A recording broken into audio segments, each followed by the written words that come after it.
Good evening, everyone. In this lecture, we are going to start with our new chapter that is working capital management. So ये chapter basically हमने inter में भी पढ़ा है working capital management. ये FM में जो आपने पढ़ा रहेगा काइंड ऑफ सेम चैप्टर ही है. इसमें ज़्यादा कुछ नहीं है. तो थियरी में इसके ज़्यादा क्वेश्चंस आते भी नहीं है. तो मैं फटाफट ट्राई करूँगा थियरी रैप अप करने का. बाद में हम मोस्टली प्रैक्टिकल क्वेश्चन से देखेंगे. सो वर्किंग कैपिटल मैनेजमेंट पहले तो है ना, मैं एक परफॉर्मेंस जैसे आप लोगों को पता रहेगा. ठीक है, यहाँ पे मैंने कुछ बनाया उससे. सी बिजनेस है ना, एक ऑपरेटिंग साइकिल होती है बिजनेस के अंदर. ये मोस्टली हमने इंटरमीडिएट में भी पढ़ा रहेगा. सी बिजनेस की ना ऑपरेटिंग साइकिल होती है जिसमें ना बिजनेस को रॉ मटेरियल मतलब क्रेडिटर से वो सामान लेके आएगा. फिर उसे रॉ मटेरियल जो क्रेडिटर से रॉ मटेरियल लेके आएगा उसको वर्किंग प्रोग्रेस करेगा एंड फिनिश गुड्स बना के उसको बेच देगा. बेचेगा किसको? बेचेगा तो वापस वो क्रेडिट पे बेचेगा तो वो क्या हो जाएगा, उसका डेटर हो जाएगा. डेटर फिर उनसे कैश आएगा और ये साइकिल चलती रहती है. ठीक है, सो this is on going cycle. अब इसमें जो पैसा है ना यूजुअली इसके ना जो भी बिजनेसमैन है उनके अटकते हैं. एंड लाइक क्रेडिटर डेटर ये सब एक्सप्लेन करने की ज़्यादा ज़रूरत नहीं है कि बिजनेस में डे टू डे खर्चा लगने वाला है. ठीक है, एंड वो मुझे मेंटेन करना है. सो अभी यहीं पे आते हैं. ये पहले परफॉर्मेंस से मैं बता देता हूँ. हम एस्टिमेशन करेंगे कि वर्किंग कैपिटल लगने वाला है अपने को कितना ड्यूरिंग द जो भी हम काम करने वाले अपना बिजनेस करेंगे उसमें हमने वो वर्किंग कैपिटल कितना लगेगा. सो वर्किंग कैपिटल के लिए ना इन्होंने क्या बोला कि करंट एसेट ऐसे एसेट होते हैं जो कि लगभग ना एक अकाउंटिंग साइकिल के अंदर आते हैं. एक अकाउंटिंग साइकिल 12 महीने की होती है. ठीक है, सो ऐसे करंट एसेट जो कि 12 महीने के अंदर रियलाइजेशन हो जाए एंड वो उन्हें ईजिली मैं कैश में कन्वर्ट कर सकूँ, ऐसे वो इनको बोलते हैं हम current assets. Same kind of current liability जो मेरे को 12 महीने के अंदर पे करनी पड़ेंगी या 12 महीने मैक्स टू मैक्स. ठीक है, सो ये हम बेसिक एक दिमाग में लेके चलते हैं. सो करंट एसेट में क्या क्या आ जाता है? रॉ मटेरियल आ जाता है, वर्किंग प्रोग्रेस आ जाता है, फिनिश गुड्स आ जाता है, डेटर्स आ जाता है, कैश आ जाता है और जो भी प्रीपेड एक्सपेंसेस मैंने किए रहते हैं तो ये वर्किंग कैपिटल में आ जाता है. इन सबको अगर मैं इनके जो स्टिपुलेटेड टाइम रहेगा जो भी ठीक है बताया रहेगा क्वेश्चन में आपको, हम लोग ग्रॉस वर्किंग कैपिटल पे रीच कर देते हैं. ये ध्यान में रखना, ये एमसीक्यू में भी आ सकता है कि करंट एसेट का टोटल क्या होगा. ठीक है, तो ये ग्रॉस वर्किंग कैपिटल होगा. अगर करंट एसेट में से मैं करंट लाइबिलिटीज़ जो है मेरी क्रेडिटर होंगे, आउटस्टैंडिंग एक्सपेंसेस होंगे और भी कुछ करंट लाइबिलिटीज़ हो सकती है. सो वो कुछ लाइक टैक्स एक्सपेंसेस हो जाएंगे या कुछ जो भी कुछ आउटस्टैंडिंग रहेगा जिनको मेरे को पे करना बाकी है वो हो गया करंट लाइबिलिटी मेरा. अगर मेरे को यहाँ पे करंट लाइबिलिटी से भी टोटल आ जाएगा. ठीक है, एंड यहाँ पे करंट एसेट्स का टोटल आएगा. करंट एसेट्स के टोटल को हम क्या बोलेंगे? Gross working capital. अगर करंट एसेट की लाइबिलिटी करंट एसेट के जो इससे है ना, अगर हम करंट लाइबिलिटीज़ निकाल देते तो हम लोग को नेट वर्किंग कैपिटल मिल जाता है. अब नेट वर्किंग कैपिटल ऐसा कैपिटल होता है जो कि एक्चुअल में बिजनेस में लगने वाला है. अब कभी कभार क्या होता है कि अभी बिजनेस है, मैंने एक एस्टिमेशन निकाला है क्योंकि ये देखेंगे ना एस्टिमेट है. ठीक है, ऐसे कुछ एस्टिमेट हम कर रहे हैं कि जो हमें इन फ्यूचर कितने पैसे लग सकते हैं वर्किंग कैपिटल में. तो हमने एक ऊपर नीचे मार्जिन लेके चलते हैं. सपोज मेरा अगर आया है, अगर मेरे को लग रहा है कि मेरा 1 लाख रुपये मेरे को ज़्यादा से ज़्यादा लग सकता है. मैं बोल रहा हूँ कि 10% के ना मार्जिन ऑफ सेफ्टी लेके चलता हूँ कि क्या पता मेरे को 10% ज़्यादा लग जाए या 10% कम जाए. तो मैं 10,000 का अगर 10,000 रुपये लेके चल रहा हूँ और ठीक है 10% 10,000 ही हुआ 1 लाख का. सो तो मेरे को टोटल कितना लगेगा? टोटल वर्किंग कैपिटल 1,10,000 रुपये. सो यही क्वेश्चन रहेगा, मोस्टली आपको यही निकालना है. This is all about a question. इसमें इसके जो प्रैक्टिकल क्वेश्चन है उसमें ज़्यादा कुछ नहीं है. इसमें आप ये दो तीन चीज़ों ही समझोगे. अब इसमें ना मोस्टली है ना जो सी ए इंटरमीडिएट के अगर आप रहेंगे ना यानी आपके में जो भी इंटरमीडिएट में क्वेश्चन के काइंड ऑफ सिमिलर क्वेश्चन से मिलेंगे एग्जाम के. इसमें भी इंस्टीट्यूट ने 2 मटेरियल में क्वेश्चन दिए हुए हैं एंड इतना ज़्यादा वो हो सकता है कि टफ क्वेश्चंस नहीं है which you can easily understand. But जो एक्चुअल में इन्होंने एग्ज़ाम में पूछा है काइंड ऑफ ना वो सी ए इंटरमीडिएट की मैंने बुक देखी थी और उसी में से मोस्टली पूछे गए हुए. सो मैंने ट्राई किया कुछ बनाने के एंड अकॉर्डिंग टू इंस्टीट्यूट मेरे कुछ सेवरल अटेम्प्ट्स के आंसर प्रॉपर मैच हो रहे हैं. तो मैं वो इसमें सॉल्व करूँगा और जो एक दो क्वेश्चन है जो भी प्रॉपरली है ना मैच नहीं हो पा रहे, इन केस इन फ्यूचर मेरे मैच होंगे तो I will let you know. But अभी इसमें जितने मेरे मैच हुए हैं मैं उस हिसाब से ये किया हूँ. सो इसमें थियरी में आते हैं अपने.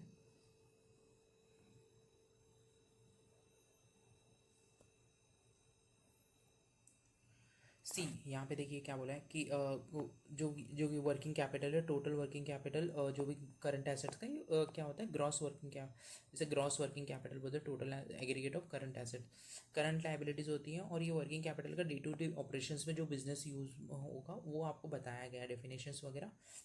Planning of working capital, working capital को क्यों प्लानिंग करना है, working capital of a business should be commensurate with its needs. जो भी मतलब मेरे दिन भर के खर्चे हैं उसकी नीड्स मेरी पूरी होगी, ठीक है, उसके लिए मेरा वर्किंग कैपिटल की नीड है।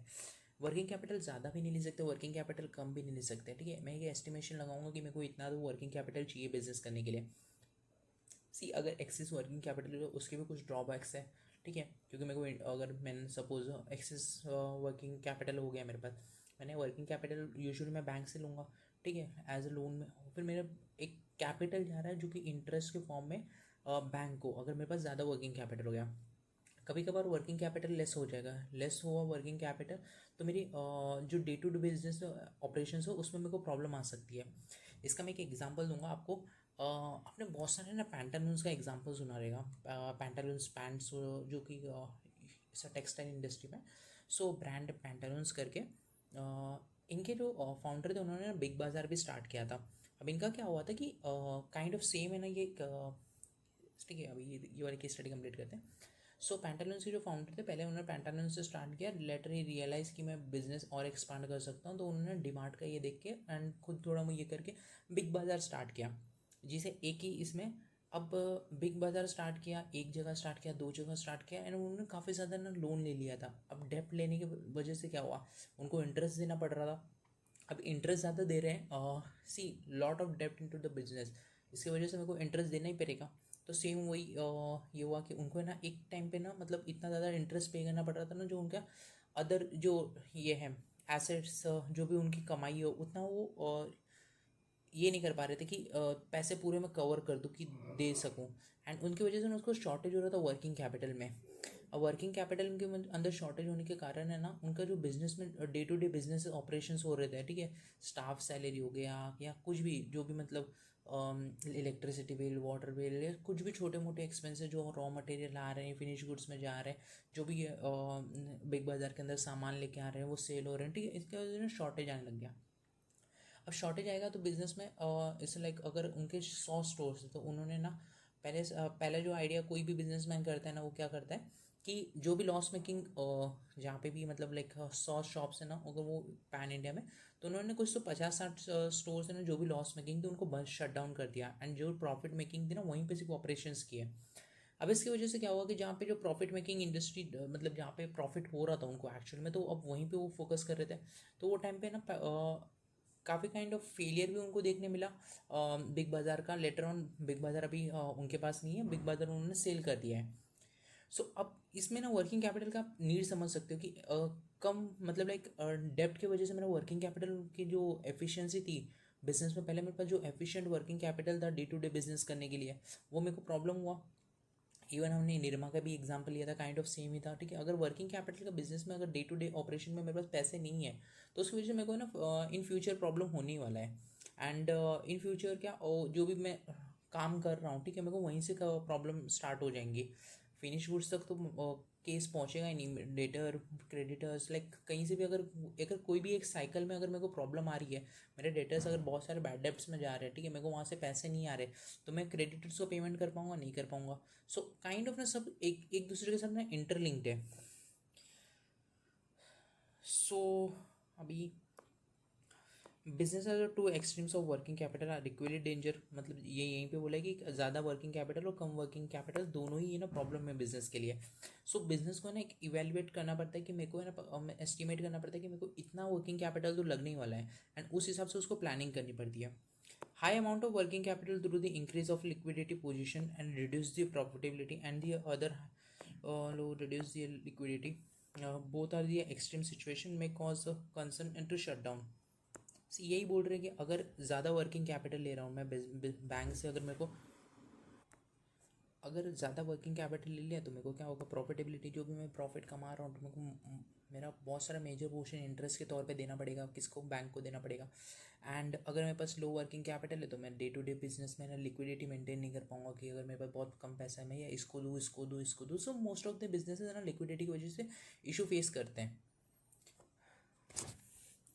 यहाँ पे आपको बताया गया है danger of high amount of working capital, danger of too, अगर बहुत ज़्यादा वर्किंग कैपिटल होगा तो उसका इशू क्या होगा, और इनएडिक्वेट वर्किंग कैपिटल होगा तो उसके उसकी वजह से क्या इश्यूज हो सकते हैं।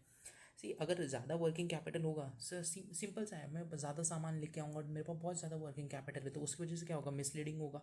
जो भी मैं इन्वेंट्री है, इन्वेंट्री मिसलीडिंग करूँगा, वेस्टेज करूँगा, फिल्परेज करूँगा, क्योंकि लाइक उस चीज़ की मेरे को कदर नहीं होगी ना। अगर कभी कभार ना हम बहुत सारी चीज़ें ना ये करते हैं ना, लेके आ जाते हैं और फिर उस चीज़ की हमें एक्चुअल में कदर नहीं होती, काइंड ऑफ सेम इधर ही होगा। सो उसकी वजह से मेरे लॉसेस बढ़ जाएंगे, ठीक है। Excess of working capital will be idle funds which earn the no profit for the business.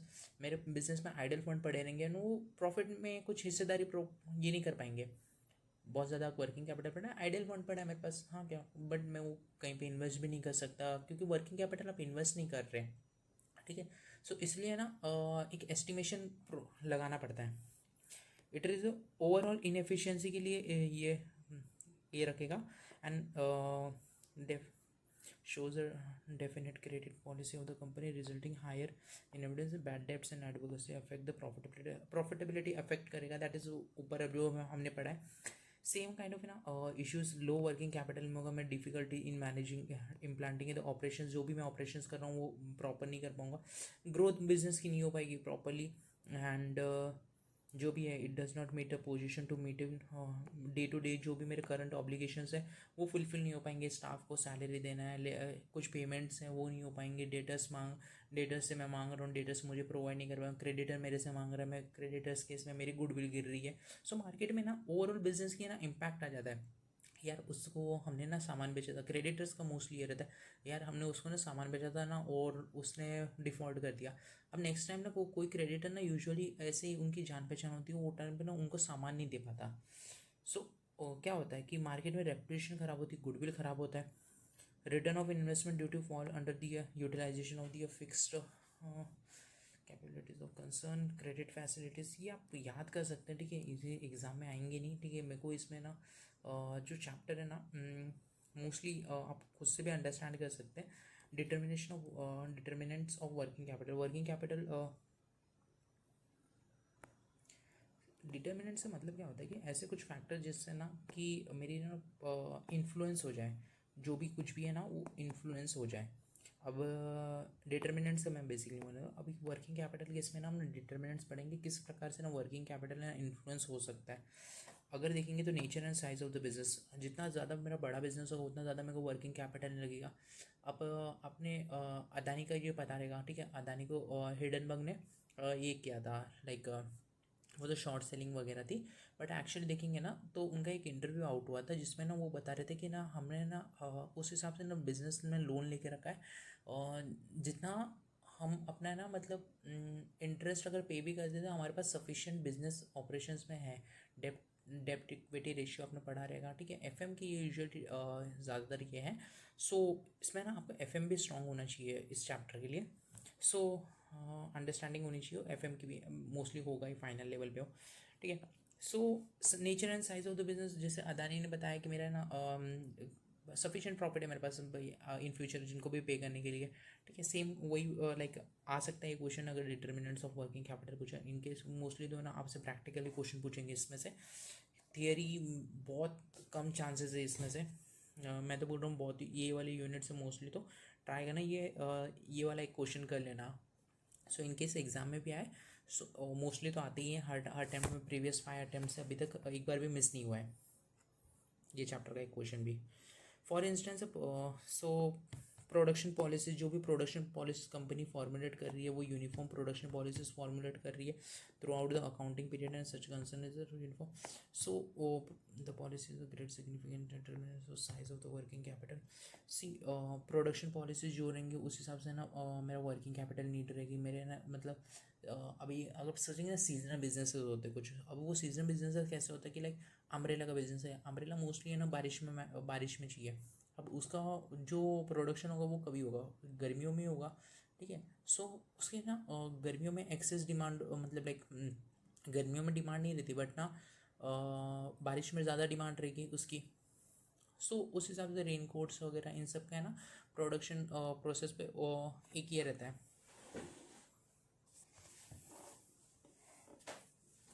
Significant influence रहता है. अब आते हैं process of manufacturing. If it's a manufacture process of particular industry in a longer due it's complex nature, more capital working capital is require finance because of the longer period of manufacturing. जितना ज़्यादा कुछ कुछ है ना जो अभी aeroplanes होते हैं, एरोप्लेन्स है ना मतलब आज ही नहीं बनती. एरोप्लेन्स को बनने में ना करीबन साल लगते हैं. ठीक है. 1 साल 2 साल भी नहीं, 3 4 साल लगते हैं, 5 साल लगते हैं. ठीक है. अब उस हिसाब से ना उनका प्रोडक्शन एंड उनको जो एरोप्लेन्स को जो भी मैन्युफैक्चर कर रहे हैं मोस्टली बोइंग और एयरबस, दो कंपनीज है जो एयरप्लेन मैन्युफैक्चर करती है. उनको लार्ज वर्किंग कैपिटल लगता है. ठीक है. उसके लिए उन लोग बैंक से लोन लेते हैं. ठीक है. एंड जब फाइनली उनका जो एरोप्लेन है वो रेडी होगा तब सेल होगा. आगे उसके लिए 5 साल लग सकते हैं एक एक के लिए. अब एक के लिए 5 साल लग रहे हैं उनको. 5 साल में ऐसे एक एस्टिमेट बता रहा हूँ. ठीक है. सो उस हिसाब से ना ये होता है नीड, मतलब मैन्युफैक्चरिंग की प्रोसेस में अभी वर्किंग कैपिटल कितना, मतलब किस हिसाब से मेरे को लगने वाला है वो मेरे को पूरा एस्टिमेट करना पड़ता है ड्यूरिंग द 5 साल की. वो बहुत बड़ी प्रोसेस हो गई ना 5 साल की. आज मतलब छोटा मोटा बिजनेस नहीं यार, कैसे कि अम्ब्रेला मैन्युफैक्चरर हूँ. हाँ क्या जो छोटा सा बिजनेस है तो वैसा नहीं है. मैं एरोप्लेन मैन्युफैक्चर कर रहा हूँ जिसमें मेरे को 5 साल लगने वाला है. Growth and expansion of business, इस तरीके से भी वर्किंग कैपिटल को ये होता है. Business concern is start require a uniform total working capital is against which are the growing and expanding. जो भी मेरे को अगर ग्रो करना है बिजनेस या एक्सपांड करना है, ठीक है, वर्किंग कैपिटल की नीड होगी. अगर मैं मेरा ना प्रॉफिट आ रहा है बिजनेस के अंदर, मैं प्रॉफिट आ रहा है, प्रॉफिट मैंने रीइंबर्स कर रहा हूँ बिजनेस में इट सेल्फ ओनली. अब जितना ज़्यादा मैं प्रॉफिट एक्यूमुलेट करके मैं बिजनेस में अगर पुट करते जा रहा हूँ, ठीक है, मेरा वर्किंग कैपिटल एनहांस होगा. एनहांस होगा तो मैं ज़्यादा से ज़्यादा मतलब ये कर सकता हूँ कि प्रोडक्शन कर सकता हूँ. इन केस मैं प्रोडक्शन ज़्यादा कर रहा हूँ तो मैं कंपनीज़ के लाइक अगर मेरा डिमांड है मार्केट में सफिशिएंट तो मैं उसको सेल भी कर सकता हूँ. ठीक है. सो इस हिसाब से ना वर्किंग कैपिटल की है ना मतलब प्रोडक्शन और एक्सपांशन में भी हेल्प करता है. It is a tendency of a business organization to grow further, क्योंकि हर एक बिजनेस ऑर्गेनाइजेशन चाहती है वो ग्रो करे. And such growth is within the existing unit and increasing activity. Similarly a business concern will expand the organization in the establishing new unit. अगर मैंने जैसे बिग बाज़ार का एग्जांपल दिया, उन्होंने स्टार्ट किया था बंगाल से. अब बंगाल से वो धीरे धीरे एक्सपांड करते गए करते गए एंड एक टाइम पे अभी लाइक पूरी तरीके से अभी तो वो सेल कर चुके हैं बट अभी भी बिग बाज़ार इतना ज़्यादा नहीं है क्योंकि लाइक अभी ऑनलाइन प्लेयर्स आ चुके हैं. जोप्टो आ गया, स्विगी आ गया. इन्होंने क्या किया है कि इन्होंने ना छोटे छोटे ये अपने खुद के ना वेयर हाउसेस खोल लिया है. अब उसमें से ना मतलब उनके पास उसमें सब कुछ है आइटम्स. ठीक है. तो usually people don't try to go and DMart में ऑलरेडी ऑक्यूपाई करके रखा है. ठीक है. तो दो मतलब लाइक एंड डीमार्ट भी है ना मे बी थोड़े दिनों बाद ना ये करेगा. प्रॉब्लम हो सकती है डीमार्ट को भी अगर, क्योंकि फिर डीमार्ट ने भी अपना लिया है डीमार्ट रेडी करके. They also try to deliver in 2 hours 3 hours. See, Zepto ले लीजिए, स्विगी इंस्टामार्ट ले लीजिए. अब इन्होंने ना फ्लिपकार्ट और अमेज़ोन के नाक में दम करके रखा है. ठीक है. ये आई इंडस्ट्री 5 साल हुई है. ठीक है. 2000 कोविड के बाद ही आई है. एक आपको पता रहेगा मतलब ब्रांड कौन सा था, डी से कुछ तो था, डंजो डंजो डंजो करके एक बैंगलोर स्टार्टअप था. ठीक है. अभी आप उसके ना उसके उन्होंने ऑपरेशन से बंद कर दिए. आपको पहले आपने बहुत ऐड वैसे कि रिलायंस इवन गूगल इन्होंने काफ़ी ज़्यादा हैवी इन्वेस्टमेंट भी किया था उसके अंदर. द प्रॉब्लम उनको क्या हुआ कि प्रॉब्लम हुआ उनको not just about working capital but उनके कुछ और भी इश्यूज थे. तो उस हिसाब से उनको प्रॉब्लम हो गया. आज आप देखोगे ना डंजो का है ना मतलब मोस्टली नाम भी नहीं है. जेप्टो ने ऑलरेडी मोस्टली सब कुछ एक्वायर कर लिया है एंड जेप्टो है, फिर इवन फिर छोटे छोटे ये भी आ गए, ब्लिंकिट आ गया। तो अब फिर इसको देख के फ्लिपकार्ट को भी स्टार्ट करना पड़ा। फ्लिपकार्ट ने क्या स्टार्ट किया, फ्लिपकार्ट मिनट्स करके, मिनट्स। एंड अब देखेंगे ना ये सारी ऑर्गेनाइजेशन मतलब लाइक टफ कंपटीशन में, लाइक हमें 5 मिनट में 10 मिनट में डिलीवर करना, इवन डिस्काउंट्स भी प्रोवाइड करने, उसी रेट पे मतलब उस प्राइस पे इसको पहुंचाने कस्टमर को। एंड उनको मोस्टली ना लॉस भी होता है, क्यों, क्योंकि है ना, सी मैंने ना एक डिलीवरी बॉय का ना इंटरव्यू देख रहा था। सी कैसे था कि अगर ना मैं कोई छोटा सा ऑर्डर कर रहा हूँ, सपोज 200 रुपये मेरे टोकन साइज़ है ऑर्डर के। अब इसमें से ना मैंने जो ये जो मंगवाया है, सपोज मैंने फाइनली पेमेंट किया है 200 रुपये के। अब जैसे आप देखोगे ना जेप्टो वगैरह का, तो 30 रुपये का सपोज वो डिलीवरी बॉय को दे रहा है, माइनस मैंने जो कुछ 200 रुपये के आइटम मंगाई है, तो उस पर उसने मेरे को ना 50 रुपीज़ का डिस्काउंट दिया है। ठीक है, ये मोस्टली ना स्टार्ट करते हैं कैश बर्निंग स्टेज से। पहले ना कोई भी अगर बिजनेस है ना, वो कैश बर्न करते रहता है, बंद करते रहता है। बंद क्यों करता है, क्योंकि आजू बाजू के जो रिटेलर्स हैं ना, उनको लॉस होते रहे, और एक टाइम पे ना वो खुद का धंधा ना वो बंद कर दे, फिर ये लोग प्रॉफिट मेकिंग में जाते हैं। सेम अमेजोन जब भी इंडिया के अंदर आया था, या फ्लिपकार्ट ने जब भी स्टार्ट किया था ऑपरेशन, सेम उनका वैसे हुआ था। अभी यहाँ पे भी अगर जो मैंने गुड्स मंगाया, उसकी एक्चुअल प्राइस ही है ना 200 रुपये। ठीक है, अब यहाँ पे देखेंगे ना आप, टोटली ही देखेंगे 280 280 हो रहा है। ठीक है, 280 रुपये का लॉस हो रहा है। ठीक है, अब ये 80 रुपये का लॉस लाइक कैसे ये करेगा। ठीक है, तो इसलिए बड़े बड़े इन्वेस्टर्स लेके आते हैं, जो उस हिसाब से वो लोग आइडिया को प्लान करते हैं एंड एग्जीक्यूशन करते हैं।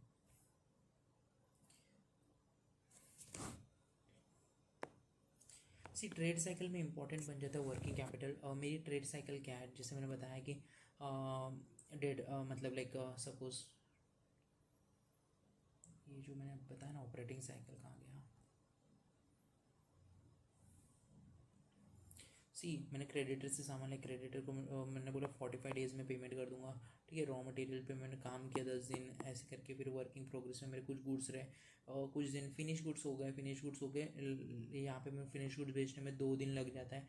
डेटर के पास मेरे पेमेंट अटकी रहती है 40 दिन। ठीक है, डेटर से फिर मेरे को कैश आएगा, बैंक प्रोसेस करेगा 3 दिन में, ऐसे समाउ करके ना एक 60 डेज़ का पीरियड बन जाता है सपोज।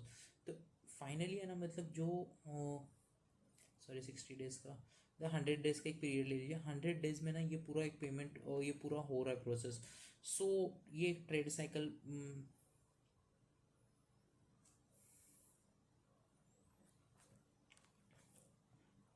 इंपॉर्टेंट बन जाती है। सो फ्लक्चुएशन द अदर फेस होते हैं, depreciation in the absence, therefore the arising of the heavy amount of working capital. Thus two extreme stages of the trade cycle is concerned, more demanded in the terms of a condition of purchase and sale। जो भी purchase and sale कर रहा है, dividend policies है, ये आप पढ़ सकते हैं। परचेज एंड सेल पे डिपेंड करता है, और डिविडेंड पॉलिसीज़ है। क्या एग्जांपल में भी मेरे को सी परचेज एंड सेल में लाइक वो डेटर एंड क्रेडिटर वाले हैं, आप लिख लेना। ठीक है, उसमें ज़्यादा कुछ नहीं, डेटर को कितना टाइम लगेगा। On the business concern not allowed the customers to seek their credit facilities, ये यूजुअली प्रोवाइड करते हैं कस्टमर्स को। डिविडेंड पॉलिसीज, ठीक है, जिस हिसाब से मेरे को ये हो रहा है, अ कंसिस्टेंट डिविडेंड पॉलिसी में affect the size of working capital when some one amount of working capital is finance through internal operation of. See अगर जैसे कि वर्किंग कैपिटल अगर इंटरनली ये मतलब लाइक जो भी बिजनेस में प्रॉफिट हो रहा है, और मैंने बहुत सारे ना डिविडेंड डिस्ट्रीब्यूट कर रहा हूँ, तो मेरे को वर्किंग कैपिटल के लिए मतलब लाइक बिजनेस एक्सपांड करना चाहता हूँ, शेयर होल्डर्स को तो चाहिए, लाइक बिजनेस एक्सपांड हो, हमारा शेयर की वैल्यू बढ़े, शेयर होल्डर्स को एट द सेम टाइम ये भी चाहिए, डिविडेंड भी चाहिए। सो उस हिसाब से भी मेरे को सोचना पड़ेगा, लाइक मेरे वर्किंग कैपिटल की प्रॉपर एस्टिमेशन हुआ है क्या नहीं हुआ, कि जो डिविडेंड में कम प्रोवाइड कर सकता हूँ या नहीं भी दे सकता, जो मेरे वर्किंग कैपिटल में पैसे ज़्यादा लगेंगे तो मेरा बिजनेस एक्सपांड होगा। सो उस हिसाब से भी डिविडेंड का भी काम बढ़ जाता है इसमें। Pricing level changes and operation efficiencies, the change in a price make the function of the financial manager difficult. The anticipation of the future price level necessary to avoid the effect of working capital on the firm. Generally, the rising price level will require company demand of more working capital, because of the same level of current asset require a higher amount of working capital due to increased prices. एक anticipate करूँगा, अगर मैं price मेरा suppose anticipate किया goods का price मेरा ना 100 रुपये पर यूनिट रखूँगा, मैंने 10,000 प्रोडक्शन किए, ऐसे 100 रुपये पर यूनिट, तो मैं 1 करोड़ के गुड्स सेल होंगे, सॉरी 10 लाख रुपीज़ के सेल होंगे गुड्स। अभी क्या होगा कि मैंने ये एंटिसिपेट किया, अब मेरे 10 लाख रुपीज़ बिजनेस में आए, बट मेरा वो अगर मतलब लाइक प्रॉपरली एंटिसिपेटेड नहीं है, ठीक है, तो ये क्या होगा उसकी वजह से, avoid the effect on the working capital, ठीक है, जो भी फ्यूचर प्राइस में एस्टिमेट कर रहा हूँ necessary to avoid the effect on the working capital, ऐसा कुछ सोचना पड़ेगा कि जिसके ना वर्किंग कैपिटल पे ना इफेक्ट ना आए। सो उस हिसाब से मेरे को है ना जो मेरे प्राइस है ना उस हिसाब से डिसाइड करनी पड़ेगी। ऑपरेटिंग एफिशिएंसी, जो भी ऑपरेशन है, लेबर वगैरह, स्किल लेबर, जो भी utilization of resources available whether in the form of product, जो भी है, if a company is able to efficiency its operating cycle, मेरे को ऑपरेटिंग साइकिल जो मैंने बताया स्टार्टिंग में वो प्रॉपर रखनी पड़ेगी कंपनी को। इसमें मोस्टली 2-4 पॉइंट भी अगर आपने याद रखा, 5 point 6 points, you can make your own points in this also. So ज़्यादा कुछ कॉम्प्लिकेशंस नहीं है क्वेश्चन में, अगर ये डायरेक्ट क्वेश्चन तो आएगा नहीं, हाँ कि मेरे को तो नहीं लग रहा कि आ सकता है, क्योंकि पिछले 5 टाइम से लोग प्रैक्टिकल क्वेश्चन से पूछ रहे हैं, लोग थियरी पूछ ही नहीं रहे। Percentage of profit, appropriation out of profits, जो भी है, अदर फैक्टर्स जो भी कुछ इन्फ्लुएंस कर सकते हैं working capital, types of working capital basis in the nature से रिजिड होता है, और वेरिएबल वर्किंग कैपिटल, वेरिएबल कौन सा, सीजनल, टेम्पररी, जो भी मैंने बताया, अम्ब्रेला का बिजनेस हो गया। रिजिड मतलब मेरे को परमानेंट है, मतलब इतना पैसा तो हमेशा लगने वाला है। ऐसे कौन से बिजनेस हो गए जो परमानेंट हो गए, अब एग्जाम्पल के तौर पर देते हैं, ऐसे कौन से बुक्स का बिजनेस लीजिए, बुक्स पूरे 12 महीने बिकने वाली है, ठीक है, सो वो लाइक रिजिड है। सो उस बिजनेस में लाइक वर्किंग कैपिटल लगेगा ही लगेगा, और वो सेम अमाउंट का लग सकता है, मे बी कभी कभी ज़्यादा लग सकता है।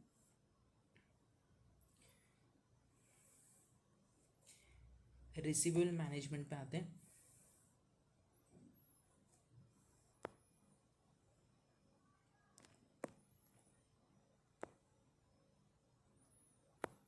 मैं सोच रहा था कि रिसीवेबल मैनेजमेंट है ना बाद में करते हैं, पहले ना एक्चुअली कुछ क्वेश्चंस कर लेते हैं।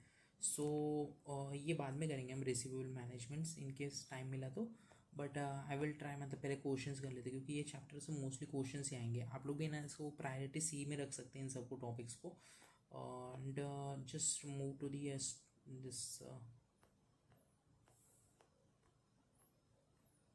सी। यहाँ पे आपको ना फॉर्मेट बताया। अब ये चैप्टर में मैं कुछ चीज़ बताता हूँ आपको ना, 2 चीज़ों से ना वेल फेमिलियर रहना पड़ेगा। एक तो ना आपकी कॉस्ट शीट, जो भी कॉस्ट शीट बनाएगा ना, कॉस्टिंग में जो हमने पढ़ा था कि कॉस्ट शीट, हाँ क्या, उससे ना आपको फेमिलियर रहना पड़ेगा। सॉरी। सेकेंडली है ना, apart from cost sheet you have to be ये वर्किंग कैपिटल के ना जो ये फॉर्मेट है, इससे एक फेमिलियर रहना पड़ेगा। तो ये 2 चीज़ें हैं, एंड मैंने जो एक्सप्लेन किया अभी ये सेम मैंने एक्सप्लेन किया, ठीक है। ये एक फॉर्मेट है वर्किंग कैपिटल का, this is current asset minus current liability, ये ग्रॉस वर्किंग कैपिटल होता है। यहाँ पे टोटल करंट एसेट्स को बोलते हैं हम, यहाँ पे आप लिख के रखना ग्रॉस वर्किंग कैपिटल बोलते हैं इसको। टोटल करंट लायबिलिटी, इन दोनों को माइनस करूँगा तो मेरे को वर्किंग कैपिटल मिल जाएगा। इसमें कुछ रिजर्व फॉर कंटीजेंसी, ऐसे कुछ फंड जो इमरजेंसी में मुझे लगेंगे, इमरजेंसी में लग सकते हैं, या फिर मेरे को लग रहा है कि मैंने एस्टिमेट किया मार्जिन ऑफ सेफ्टी में कुछ कैरी करके चल रहा हूँ इसमें, या ऐसे कुछ फंड जो मैं ऐड कर सकते हैं, मतलब इसको है ना ऐड करेंगे हम लोग, ठीक है। एंड सो ये this is the working capital which I required for my business, and this are the certain things is given. ये ज़्यादा मतलब लाइक बेसिक अंडरस्टैंडिंग आप लोग पढ़ सकते हैं, इसमें कुछ है नहीं, बट डायरेक्टली हम आएंगे क्वेश्चन नंबर 1 पे। सो इलास्ट्रेशन वन क्या बोल रहा है कि रेनबो लिमिटेड है who had started a new unit in, 1 minute, ठीक है। सो मैंने एडजस्टमेंट्स किया है तो स्क्रीन में अब देखेंगे ना, तो अभी देखेंगे Rainbow Limited who has started a new unit is scheduled to go in commercial production shortly and you have been asked to need a working capital. अपने को क्या बोला है, you have to assist the need of working capital and how much a bank are likely to finance. से 2 चीज़ें पूछा है कि अपने को कितना लग रहा है कि वर्किंग कैपिटल नीड है, और बैंक अपने को कितना वर्किंग कैपिटल दे सकता है। तो यहाँ पे 2 चीज़ें पूछी है, आप 2 पॉइंट्स लिखना, ये ए पॉइंट हो गया, यहाँ पे ये फर्स्ट पॉइंट हो जाता है, ये सेकंड पॉइंट हो जाता है, ठीक है। तो उस हिसाब से अभी फॉलोइंग आर द इन्फॉर्मेशन जो अपने को बताई गई है अवेलेबल है अपने पास। सेल्स अपने को बताया, सेल्स इनकम अपनी 120 लाख की। Estimation of working capital debt for first year operations में क्या लगने वाला है। सेल्स इनकम होगी अपनी 120 लाख की, जिसमें अपने को एक्सपेंसेस लगने वाले हैं 48 रुपये मटेरियल के लगने वाले हैं, 12 rupees salary and wages and this overheads का कुछ लगेगा। इंटरेस्ट जो भी हमने बैंक से लिया है और टर्म लोन पे, उसमें 12 रुपये हम पे करेंगे। तो ये जो एक्सपेंसेस हम माइनस करते हैं अपने को 84 रुपीज़ का अपने को प्रॉफिट हो जाता है। Just a second.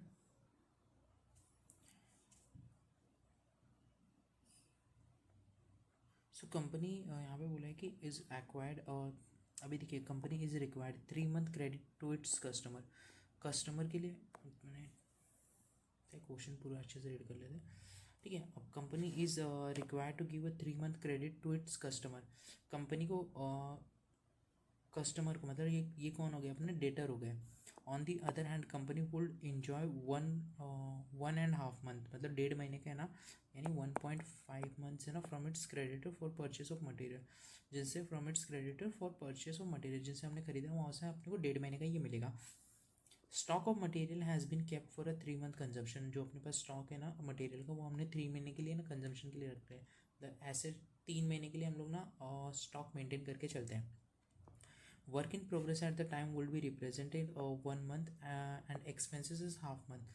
अब working capital work in progress में ना, अब देखिए दो चीज़ें आती है वर्क इन प्रोग्रेस में। वर्क इन प्रोग्रेस में क्या आ सकता है, मेरे को मटेरियल लगेगा वो भी लगेगा, फिर मेरे पास फिनिश गुड्स भी रहेंगे वो भी लगेंगे। सॉरी, वर्क इन प्रोग्रेस में दो चीज़ें आएंगी, मटेरियल और ओवरहेड्स भी आ सकते हैं, लेबर भी आ सकता है। तो ये 3 चीज़ें आती है मोस्टली, तो जो यूज़ होने वाली है वर्क इन प्रोग्रेस में। सो इन्होंने क्या बोला, मटेरियल अपने पास ना 1 मंथ करेगा, एक्सपेंसेस 1.5 मंथ के रहेंगे। There is a delay of 1 month before the finish goods are been sold. Finish goods को सोल्ड करने के लिए 1 महीने का डिले होगा। ये अपनी फर्स्ट क्वेश्चन की रिक्वायरमेंट्स बताएगी। ये जो सी पॉइंट है ना, वो सेकंड क्वेश्चन, मतलब जो अपने को बी वाला पॉइंट पूछना बैंक कितना फाइनेंस करेगा, तो ये वाला पॉइंट यहाँ पे ये दिया गया है अपने को, बैंक क्या फाइनेंस करेगा वो यहाँ पे बताया गया। अब इसका मैं सॉल्यूशन दिखा देता हूँ, उसी से हम लोग पहले ना सॉल्यूशन से पहले मैं आपको ये बता देता हूँ।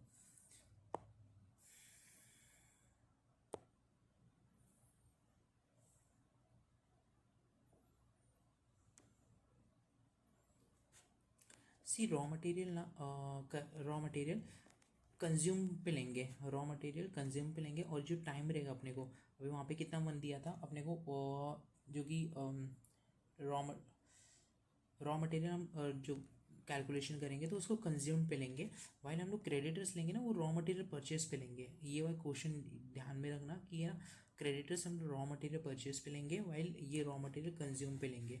आगे आएगी कॉस्ट शीट, मैं उस कॉस्ट शीट को भी एक्सप्लेन करूँगा, like how the cost sheet is. Work in progress में प्रेफरेंस क्या आता है, मतलब एक्चुअली में अगर इन्हें कोई डेटा नहीं दिया रहता अपने को, ठीक है, कभी कभार अपने को डेटा दिया ही नहीं रहता कि वर्क इन प्रोग्रेस आप क्या लोगे, ठीक है, तो उस केस में ना रॉ मटेरियल को हम 100% ले लेते हैं, तो ये वाला ही जो रहता है ना वो नीचे ले लेते हैं। और जो लेबर एंड ओवरहेड्स है ऐसे समझते हैं कि वो 50% कंप्लीशन हो गया है। अब कैसे हो गया है कि इसका एग्जाम्पल भी नहीं दे सकता हूँ अभी, कैसे कि मैंने कुछ एक कंजम्पशन के लिए गया मैं कहीं पे, ठीक है, कुछ मेरे को कंपनी में काम कर रहे हैं हम लोग, एंड हम लोग प्रोडक्शन कर रहे हैं सपोज ग्लास का। अब ग्लास का ना उसको ना 1 दिन लगता है, अभी शाम हो गई, वो प्रोडक्शन हाफ मतलब 1 घंटा लगता है, शाम हो गई, लेबर का है ना मतलब 1 घंटा मतलब आधा घंटा बचा, तो उसने थोड़ा सा काम किया उस पर, तो रॉ मटेरियल तो मेरा पूरा लग गया है, तो रॉ मटेरियल हम 100% ले लेंगे, तो रॉ मटेरियल तो ग्लास बनाने में पूरा लग गया है। अब लेबर ने उसको प्रॉपर कंप्लीट नहीं किया, ओवरहेड जो लगने वाले थे उस पर प्रॉपर ये इम्प्लीमेंट नहीं हुआ है, सो वो पूरा नहीं लगा, तो हम लोग एज्यूम करते हैं उसको 50%, 50%। ये अगर क्वेश्चन में मोस्टली तो ना टाइम दिया रहता है, तो इस क्वेश्चन में तो दिया है, बट अगर नहीं दिया तो हम ये लेंगे, ये 50%, 50%। और इसको जो लेंगे ना वर्किंग प्रोग्रेस को हम फैक्ट्री कॉस्ट पे भी ले सकते हैं, एंड फिनिश गुड्स को हम कॉस्ट ऑफ प्रोडक्शन पे लेंगे। ये ना फॉर्मूलाज आप लिख लीजिए, ठीक है, ये काम आएंगे। तो फिनिश गुड्स को हम किस पे लेंगे, कॉस्ट ऑफ प्रोडक्शन पे, जो कि एन इंटू ये मैं जो किया हूँ ना 12, 52, 365, ये एक्चुअली 12 क्या हुआ 12 महीने हो गए, 52 क्या हो गया 52 वीक्स हो गए, 365 डेज हो गए, तो ये इंटू जो भी होगा, और ऊपर का एन अपने को क्वेश्चन में यूजुअली दिया रहेगा। डेटर्स को हम क्रेडिट सेल पे लेंगे, कितना हमने क्रेडिट पे सेल किया, या कैश कॉस्ट सेल्स पे लेंगे, कैश कॉस्ट सेल्स पे लेंगे। एंड एडवांस टू सप्लायर, जो भी हम एडवांस टू सप्लायर, ये यूजुअली क्वेश्चन में दिया रहेगा क्या है क्या नहीं है। एंड एनुअल वेजेस, मोस्टली आप ये याद रखना क्या क्या चीज़ है। फर्स्टली तो रॉ मटेरियल कंज्यूम पे लेते हैं, रॉ मटेरियल को हम कंज्यूम पे लेंगे। एंड इसको अगर ये क्वेश्चन नहीं दिया रहेगा तो 50% ऑफ ये लेंगे, रॉ मटेरियल 100% लेंगे। फैक्ट्री कॉस्ट एक है, cost of production, finish goods cost of production पे लेंगे, वर्किंग प्रोग्रेस को फैक्ट्री कॉस्ट पे लेंगे। डेटर्स को हम क्रेडिट सेल पे जितना भी दिया है, ये यूजुअली दिया रहेगा क्वेश्चन में कितना क्रेडिट सेल पे हुआ है, और अगर कुछ नहीं बोले तो कॉस्ट ऑफ सेल पे ले लेंगे। इस हिसाब से हमारा रहेगा total current asset and sorry creditors लेंगे हम लोग रॉ मटेरियल परचेज पे। ये सारा ना आप एक बार लिख लीजिए आपकी बुक में, जहाँ पे भी आप नोट्स मेंटेन कर रहे हैं, तो बिफोर क्वेश्चन स्टार्ट करने से पहले ये एक बार लिख लीजिए आप। वैसे सॉल्यूशन देखते हैं। सी इस तरह ये तो बी पॉइंट है, सॉरी, ये स्टेटमेंट ऑफ वर्किंग कैपिटल बना रहे हैं हम लोग। तो इसमें एक्चुअली 2 कॉलम भी बन सकता है, 3 कॉलम भी बन सकता है। तो मैंने यहाँ पे 3 कॉलम बनाया फॉर बेटर अंडरस्टैंडिंग। सो यहाँ पे एक पर्टिकुलर करके बनाया है, बीच में मैंने कैलकुलेशन बोल सकते हैं इसको, या फिर कुछ आप नोट्स बोल सकते हैं। बाकी अमाउंट यहाँ पे आएगा, ये आप अगर नहीं भी बनाएंगे ये दोनों को मर्ज भी कर सकते हैं, ठीक है। तो मैंने तो अलग करके रखा है। सो पहले हम लोग क्या लेंगे, करंट एसेट में मटेरियल लेंगे। अब मटेरियल कितने का था, मटेरियल क्वेश्चन में देखोगे 48 लाख का दिया हुआ था। बोला था कि 3 मंथ का अपने को ये मिलता है, तो 3 × 3 डिवाइडेड बाई 12 रॉ मटेरियल हम किस पे लेंगे, कंज्यूम पे लेंगे। और वही फिनिश जो क्रेडिटर्स है वो हम परचेज पे लेंगे। अब वर्क इन प्रोग्रेस का क्या है, वर्क इन प्रोग्रेस में मटेरियल बोला है, मटेरियल क्या हुआ। अब वर्क इन प्रोग्रेस मटेरियल ऊपर वाले लेंगे 48 इंटू, बट इसका टाइम जो रहेगा वो ये वाला लेंगे, सॉरी टाइम, टाइम कितना बोलेगी अपने को, 1 मंथ बोला है ना, एक मिनट।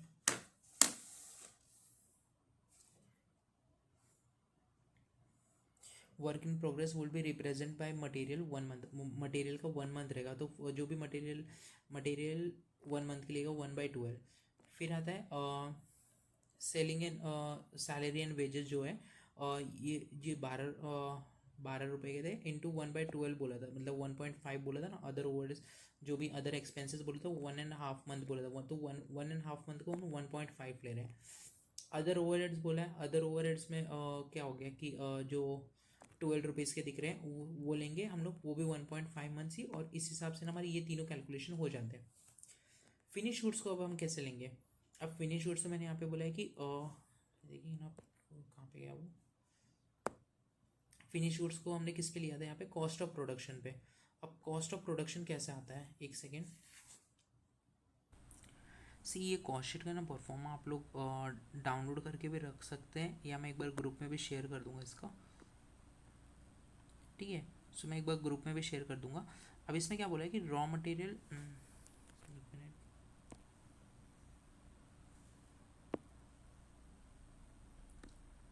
अब देखिए स्टार्टिंग कैसे हो रही है।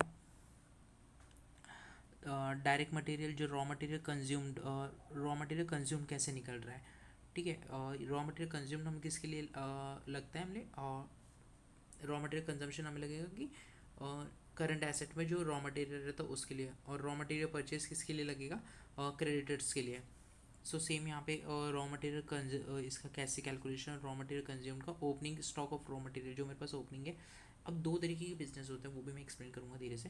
अभी मटेरियल जो मैंने परचेज़ किया और जो मेरे कैरेज इनवर्ड हुआ, तो उस हिसाब से मैंने ऐड किया, एंड लास्ट जो भी मेरे पास है ना क्लोजिंग स्टॉक में रॉ मटेरियल थे वो मैंने लेस कर दिया ना, तो मेरे को रॉ मटेरियल कंज्यूम मिल जाएगा मेरा। Direct labour, direct expenses, prime cost मिल जाता है, हम लोग को पता है कि हम लोग डायरेक्ट प्राइम कॉस्ट मिल जाता है, फैक्ट्री ओवरहेड्स हमको ऐड करेंगे उसमें, तो उस हिसाब से कैलकुलेशन आपको ये कॉस्ट शीट से आपको पता ही रहेगी। अब यहाँ पे हम लोग बोला है कि कॉस्ट ऑफ प्रोडक्शन पे लेंगे। अब कॉस्ट ऑफ प्रोडक्शन क्या हुआ, कितना कॉस्ट लग रहा है मेरे को प्रोडक्शन करने के लिए, 48 रुपीज़ मेरे को लग रहे हैं किसका, रॉ मटेरियल के। 12 रुपीज़ मुझे लग रहा है इसका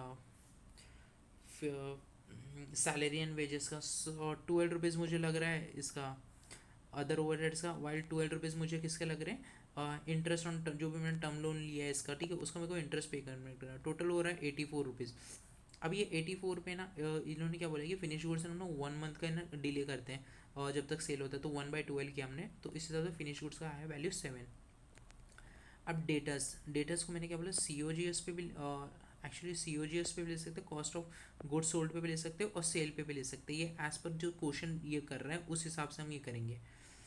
अब इस क्वेश्चन में ना इंस्टीट्यूट ने ना सेल पे लिया है, तो हमें भी ना इसमें सेल पे ही लेना पड़ेगा, ठीक है। सो इंस्टीट्यूट ने ना इस क्वेश्चन में सेल पे लिया है, ये समझ जाएगा एंड उस हिसाब से। और इसका क्या बोला है कि 3/12 बोला है, 3 मंथ्स बोला है डेटर का। हम लोग यूजुअली 3 मंथ्स का अपने को डेटर को टाइम देते हैं कि पेमेंट करने के लिए। तो इस हिसाब से हमारा टोटल आता है 56 रुपीज़। ये हमारा क्या आ गया, gross gross working capital. Gross working capital gross वाला है, ठीक है, नेट वर्किंग कैपिटल नहीं है, ग्रॉस वर्किंग कैपिटल बोल लीजिए, या total cost of total goods, sorry total current asset बोल लीजिए।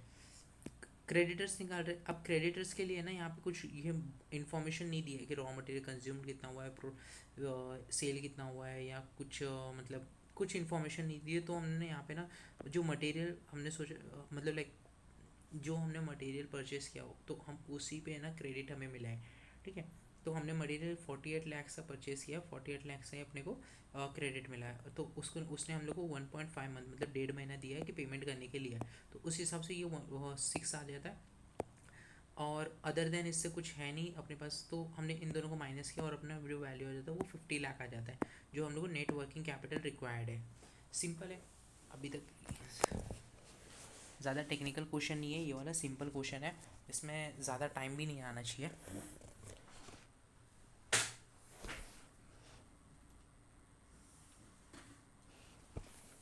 अब सेकंड पॉइंट पे आते हैं। सेकंड पॉइंट इंस्टीट्यूट ने क्या पूछा है, हम लोग पूछे बैंक कितना फाइनेंस कर सकता है। सिंपल है, बैंक फाइनेंस का भी है ना, आप देखेंगे ना, the other holding period are accepted by the bank, ठीक है। जो भी अभी एम पी बोले ये 2.5 महीना देगा जो मटेरियल के लिए, वर्क इन प्रोग्रेस के लिए 1 मंथ, सिर्फ यहाँ पे मंथ चेंज करना है। बुक, अब यहाँ पे बुक डेप्ट बोला है, बुक डेप्ट क्या हो गया, डेटर्स हो गए। एंड फिनिश गुड्स जो भी होगा उसके लिए 1.5 मंथ्स बोला है। एक्चुअली फिनिश गुड्स यहाँ पे फिनिश गुड्स सॉल्यूशन में कुछ अलग किया था, एक मिनट। सी अभी यहाँ पे देखेंगे ना, इन्होंने ना फिनिश गुड्स है ना 2.5 मंथ्स बोला है, बट अभी सॉल्यूशन देखेंगे ना तो यहाँ पे इन्होंने फिनिश गुड 1 मंथ लिया है, ठीक है, जो कि 7 आ रहा है। हाँ, एज पर बैंक कैपिटल, ठीक है, यही है, 7 आ रहा है। एक्चुअली ये यहाँ पे ना फिनिश गुड्स 1 मंथ डाल दीजिए, एंड जो क्रेडिटर्स का टाइम है ना वो उन्होंने 2.5 मंथ्स दिया है। सो ये एक्चुअली क्रेडिटर्स दिया रहेगा फिर।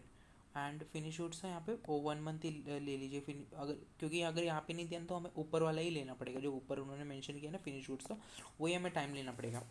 सो ऐसा है। अभी देखते हैं इसका सॉल्यूशन। सिंपल है सॉल्यूशन, कुछ नहीं, रॉ मटेरियल आपको दिया गया है, ठीक है, 48 इंटू जो 2.5 मंथ्स बोल दिया है उस हिसाब से यह है। Work in progress simple similar है। मैंने यहाँ पे क्या किया है, 12 प्लस ये जो भी labour salary, salary and over heads को एक्सपेंस किया, टोटल 72 आ रहा है। 72 को मैंने 1/12 कर दिया, 1 मंथ का टाइम था, 6 मंथ्स के लिए। फिनिश गुड्स को मैंने 84 ले लिया, 1/12 ये क्वेश्चन में दिया नहीं है तो यहाँ पे 7 ले लिया। डेटर्स को मैंने किया 120, 120 किस पे लिया मैंने, सेल्स पे लिया। ये हम लोग मैंने बताया कॉस्ट पे भी ले सकते हैं, सेल्स पे भी ले सकते हैं, तो डिपेंड करता है, आगे क्वेश्चन आएंगे उस पर मैं एक्सप्लेन करूँगा। सो ये 15 आ जाता है एंड टोटल वर्किंग कैपिटल मेरा आ जाता है 38। उसमें से मैंने करंट लाइबिलिटीज़ जो रहती है मेरी वो निकाल दी, तो मेरा एज़ पर जो भी वर्किंग कैपिटल आया एज़ पर बैंक इतना 28 लाख मेरे को बैंक मतलब एज़ पर बैंक बोल रहा है, बैंक मेरे को बोल रहा है कि मैं तेरे को 28 लाख रुपये दे दूँगा। भी ये है ना, ये जो पॉइंट है, हाँ ठीक है, given in a question bank will provide 25% of ये एक्चुअली है ना, ये देखिए यहाँ पे ना आपको क्वेश्चन में नहीं दिया गया कि बैंक कितना प्रोवाइड करेगा कितना नहीं प्रोवाइड करेगा, बट यहाँ पे आपको सॉल्यूशन आएगा ना नीचे, कंसिडरेशन 25%, कंसिडरिंग कंसिडरिंग मतलब ये अज्यूम कर रहे हैं 25% of current asset margin and मतलब उन्होंने बोला कि मार्जिन रखना पड़ेगा, मतलब बैंक है ना अपने 9.5% करंट एसेट का है ना, सॉरी 25% ना करंट एसेट का मार्जिन रखना पड़ेगा, एंड परमिसिबल बैंक लिमिट कितने हो गई फिर, ठीक है यहाँ पे आते हैं। अब बैंक बोरोविंग 18.5 लाख, 28 लाख, मतलब बैंक बोल रही है मैं 28 लाख दूंगा, बट वो बैंक बोल रही है कि 25% ना मैं मार्जिन रखूँगा।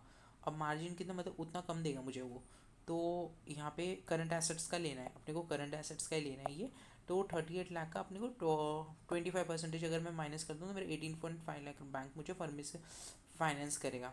So maximum permissible finance provided by the bank क्या हो गई मेरे लिए 18.5 लाख की, ज़्यादा से ज़्यादा मेरे को। और नेट वर्किंग कैपिटल रिक्वायर्ड कितना था, रिक्वायर्ड 50 लाख था, बट बैंक मेरे को कितना दे रहा, 28 लाख ही दे रहा है। समझ रहे हो डिफरेंस।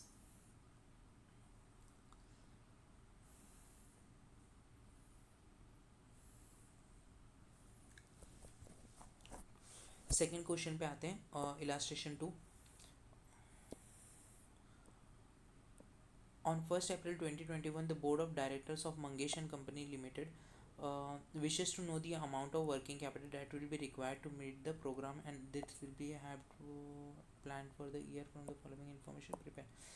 अपने को क्या बनाना है यहाँ पे, सिर्फ वर्किंग कैपिटल ही बनाना है। सी क्या पे बोला है वर्किंग कैपिटल रिक्वायर, मतलब क्या क्या है, फोरकास्ट करना है अपने को, वर्किंग कैपिटल एस्टिमेट करना है, working capital estimate the profit and loss. ओहो, दूसरी चीज़ भी बनानी है अपने को, प्रॉफिट एंड लॉस अकाउंट भी बनाना है और balance sheet at the end of the year. तो अपने को यहाँ पे तीन चीज़ें बनानी है, क्या क्या, एक तो वर्किंग कैपिटल एस्टिमेट करना है, इतना वर्किंग कैपिटल नीड रहेगा। अब इसमें ना इम्प्लाइड रहता है एक चीज़, कॉस्ट शीट बनाना ना इम्प्लाइड रहता है, ठीक है, क्वेश्चन बोले या ना बोले, ठीक है, वो अपने को बनाना पड़ भी सकता है कॉस्ट शीट, या नहीं भी बनाना पड़ सकता है, वो डिमांड करता है क्वेश्चन बता रहा है या नहीं बता रहा है। यहाँ पे अभी क्वेश्चन ने बताया नहीं अपने को कॉस्ट शीट बनाना है या नहीं बनाना, बट अपने को रिक्वायर्ड रहेगा तो अपन कॉस्ट शीट बना लेंगे। तो यहाँ पे क्या बोला है कि issued a paid up share capital 2 lakh rupees का, paid up share capital 2 lakh रुपये का दिया गया है, एंड डिबेंचर्स बोला है कि 50,000 का है, fix asset valued 1,25,000 on foot 31 December 2021। Production during the previous year में जो हमने प्रोडक्शन किया 60,000 यूनिट का, it is plan level of activity should be maintain during the present. जो पिछले साल हमने 60,000 का प्रोडक्शन यूनिट किया है वही सेम लेवल ऑफ एक्टिविटी इस साल भी हम लोग मेंटेन करेंगे। Expected ratio of selling price, ये सेलिंग प्राइस का अपने को एक्सपेक्टेड रेशियो बोला है कि रॉ मटेरियल का 60% लगेगा, सेलिंग प्राइस का बोला है, डायरेक्ट वेजेस यहाँ पे 0% बोला है, ओवरहेड्स अपने को 20% बोला है। ये मैं सॉल्यूशन कर रहा था, ये 0%, अभी देखिए 60 70 80 80 हो गया, ये फिर 10% ले लीजिए यहाँ पे, 10% कर लीजिएगा इसको, ये टाइपिंग एरर है। Raw material are expected to remain in store, और रॉ मटेरियल स्टोर में रहेगा, and 2 months period before the issued of production. The raw material हम 2 महीने के लिए मेंटेन करके चलेंगे, ठीक है। The raw material expected to remain in store for average of 2 month before, मतलब रॉ मटेरियल का अपने को मिल गया 2/12 हो गया। Each unit of production is expected to for 1 month, मतलब each unit of production is expected to be the process for 1 month, मतलब वर्किंग प्रोग्रेस का मिल गया 1/12। Finished goods will stay in warehouse approximately 3 months. Finished goods 3 महीने के लिए रहने वाले। Creditors allow the credit और 2 months from the date of delivery of raw material. Creditors अपने को 2 महीने का टाइम देने वाला है। क्रेडिट अलाउड टू डेटर, जो हम लोग डेटर्स को अपने 3 महीने का टाइम देंगे अपन। सेलिंग प्राइस मिल गया अपने को 5 रुपये, मतलब ये 5 रुपये अपने को सेलिंग प्राइस दे दिया है इन्होंने, ठीक है। अभी ये देखिए 5 रुपये मुझे सेलिंग प्राइस दे दिया है, इसमें वो लोग बोल रहे हैं कि 60% रॉ मटेरियल 60% हो गया, 60% कितना हो गया, 3 रुपये आ गया, ठीक है।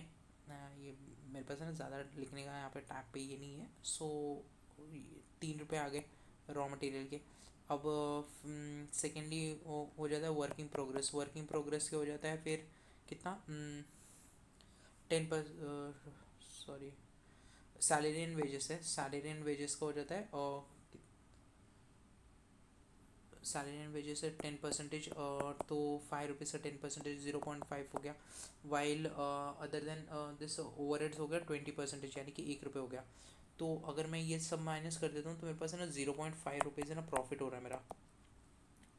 ठीक है, मैंने यहाँ पे किया रहेगा सॉल्यूशन, मैं उस सॉल्यूशन से दिखा देता हूँ आपको।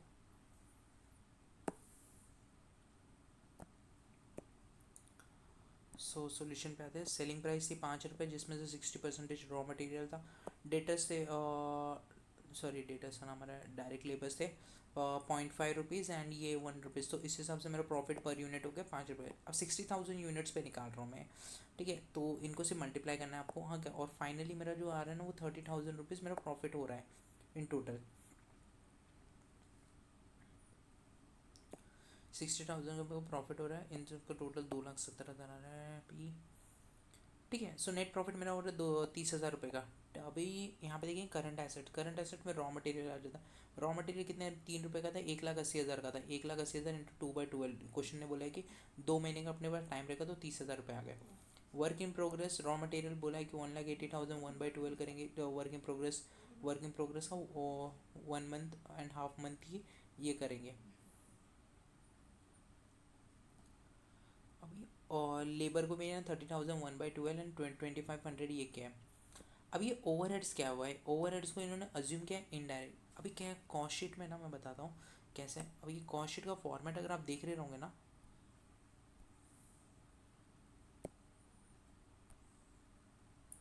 सी अभी इसमें ना ये फैक्ट्री ओवरहेड्स दिख रहा है। अभी ये क्या कभी कभी कभार क्या होता है कि जो एडमिनिस्ट्रेटिव ओवरहेड्स रहते हैं वो as a cost of production मतलब ऊपर भी वो लोग कंसिडर करते हैं, कभी कभार वो कंसिडर नहीं भी करते तो वो नीचे भी कंसिडर करते हैं। मतलब इधर वो उसे ना प्राइम कॉस्ट मतलब जो भी हमारा ये आ रहा है उसमें कंसिडर करेंगे, वरना नहीं करेंगे। नहीं करेंगे तो वो इनडायरेक्ट हो जाता है, अगर कर रहे कंसिडर तो वो डायरेक्ट में आ जाता है। ठीक है, तो इन्होंने इस क्वेश्चन में ना अज्यूम किया है कि वो इनडायरेक्ट है। इनडायरेक्ट एंड ये आप अगर आप कर रहे होगे ना क्वेश्चन, आप ना अज्यूम कर भी सकते हो। ठीक है, डायरेक्ट और यहाँ पे सॉल्व कर सकते हो। क्या होगा 30,000 सिमिलर को थोड़ा सा आंसर डिफर करेगा, ज़्यादा आंसर डिफर नहीं करेगा। बट आप अजम्पशन लिख देना कि मैंने ना उसको ना डायरेक्ट माना है। क्वेश्चन ने कहीं पे भी नहीं बोला कि उसको ना डायरेक्ट मानो, किसी कहीं पे नहीं बोला कि उसको इनडायरेक्ट मानो। तो ये हमने अज्यूम किया है जो to meet the institute actual answer figures किस तरह पर साथ में आए। अब फिनिश गुड्स, तो फिनिश गुड्स कितना हो रहा है 2,70,000। कितना इन दोनों को टोटल कॉस्ट क्या आ रहा था 2,70,000। 2,70,000 इंटू 3/12 किया मैंने 67,500 अगर डेटर मेरे पास दिया हुआ था। डेटर को भी इन्होंने COGS पे लिया है 2,70,000 इंटू 3/12 67,500 आया है। 1,82,000 इसका टोटल आ जाता है। क्योंकि इसको अगर मैं चाहूँ तो सेल पे भी ले सकता हूँ। सेल पे कितना 3 लाख रुपए है। ठीक है, तो इन्होंने इस क्वेश्चन में सेल पे नहीं लिया है, इन्होंने instead of cost of goods sold पे लिया है। तो मैं 3 लाख पे भी कर सकता था ये। करंट लाइबिलिटीज ये तो रॉ मटेरियल का, अब यहाँ पे कंज्यूम्ड कंज्यूम्ड ही दिया है, परचेस दिया ही नहीं है। कहाँ पे कुछ आ गया तो यहाँ पे वो वाला सोल्यूशन होगा ही नहीं। सो जो भी ऊपर हमने रॉ मटेरियल लिया था वही हम नीचे ले लेंगे। तो 2/12 किया एंड 30,000 इसको, तो टोटल वर्किंग कैपिटल अपने को इस हिसाब से पता चला कि इतना रिक्वायर्ड है। कितना 1,50,500 152,500 हमें रिक्वायर्ड है वर्किंग कैपिटल। सेकंड अपने को बनाना था प्रॉफिट एंड लॉस अकाउंट। अब ये कैसे बनेगा कि सेल जो हमारा हुआ 3 लाख रुपए का, जो हमने यहाँ पे निकाला 5 रुपये पर यूनिट बेचा तो 3 लाख रुपए का सेल हो गया। टोटल कॉस्ट कितना आ रहा था 2,70,000 आ रहा था, तो टोटल मेरे को प्रॉफिट हो रहा था 30,000 रुपये ऑलमोस्ट हो गया था। इसमें से मेरे को डिवेंचर लेस करने पड़ेंगे। कैसे कि अभी डिवेंचर्स मैंने मेरी कंपनी की जो भी कंपनी का नाम क्या था मंगेश था। मंगेश एंड कंपनी ने पैसे लिए थे इनसे। अब डेटर्स से जिनको बॉन्ड इशू किया था, ठीक है, उनसे पैसे लिए। अब उनको बॉन्ड की पेमेंट करनी पड़ेगी ना। सो वो बॉन्ड की पेमेंट करने के बाद उनके पास नेट पे ये कितना रहेगा। तो बॉन्ड पे क्या बोलता है, बॉन्ड 50,000 रुपये का और इसमें 5% पेमेंट करना पड़ेगा। तो कितना हम पेमेंट कर रहे हैं 2,500 रुपये, और जो नेट वर्किंग कैपिटल अपने पास बच रहा है वो कितना बच रहा है 27,500 का, 27,500 का। सो ये हमारा बन जाता है profit and loss account. Balance sheet आप मैंने इस प्रकार की थोड़ी अलग बनाई है इंस्टीट्यूट ने, दैट जो कि शेड्यूल 3 वाली है ना बैलेंस शीट वैसे बनाई है। सो बैलेंस शीट अभी यहाँ पे क्या एसेट साइड आ जाती थी, लाइबिलिटी साइड मैंने इजीली समझ आया आपको भी। ठीक है, सो इस हिसाब से बनाई है। करंट एसेट्स का मेरा टोटल आ रहा था, ये देखिए ये वाला टोटल करंट एसेट्स का 182,500 करंट एसेट्स आ गए। फिक्स एसेट्स मेरे को दिया हुआ है 1,25,000 क्वेश्चन में। क्रेडिटर्स मेरे पास है जो मैंने निकाला है 30,000। और ये share capital and reserves and surplus हम लोग ले रहे हैं पीएनएल से। जो भी पीएनएल का आइटम रहता है वो फाइनली रिजर्व्स एंड सरप्लस में चला जाता है। ये यहाँ से यहाँ पे आ गया। अब डेटर्स तो 50,000 की थी, तो अभी बैलेंस शीट अपनी मैच हो गई। सो this is how this question is. ज़्यादा टेक्निकल क्वेश्चन नहीं है, सिंपल है क्वेश्चन। एंड मैंने किए और भी क्वेश्चंस, मैं अभी मेरे पास प्रॉपरली है ना अभी नोट्स मेक बनाए हुए नहीं है। सो अभी तो मैं सोच रहा था कि सिर्फ ये वर्किंग कैपिटल का थोड़ा बहुत कर देता हूँ, क्योंकि 2 या 3 लेक्चर लगेंगे मे बी इसमें मुझे कंप्लीट करने में वर्किंग कैपिटल। ये एक आप लिख लेना। सी ये मैं एक्सप्लेन भी कर देता हूँ, क्योंकि काम आएगा ये आपके। वर्किंग कैपिटल ना टोटल बेसिस पे बोल सकता है, कैश कॉस्ट बेसिस पे भी बोल सकता है। टोटल बेसिस पे बोल रहा रहेगा ना, मतलब इंस्टीट्यूट क्वेश्चंस आएंगे आगे। जो अभी इंस्टीट्यूट ने ना जब इसमें पूछा है ना प्रीवियस ईयर क्वेश्चंस में, हाँ क्या वो टोटल बेसिस पे भी पूछ लेता है, कभी कभार कैश कॉस्ट बेसिस पे। अब यहाँ पे कहीं पे अभी 2 क्वेश्चन हमने इलास्ट्रेशन किया, वहाँ पे हमने समझ ही नहीं आ रहा है कि कैश कॉस्ट बेसिस है या फिर टोटल बेसिस है। तो ये मैंने देखा था। तो depreciation include in cost sheet, अगर डेप्रिसिएशन इंक्लूड है इन कॉस्ट शीट में तो हम लोग को, and debtors is valued at sales. Total basis पे कैसे होगा, डेप्रिसिएशन हमें इंक्लूड करना पड़ेगा कॉस्ट शीट में। And debtors have been valued at sales, मतलब डेटर्स को हम लोग को वैल्यू करना पड़ेगा सेल्स पे। सो ये हो गया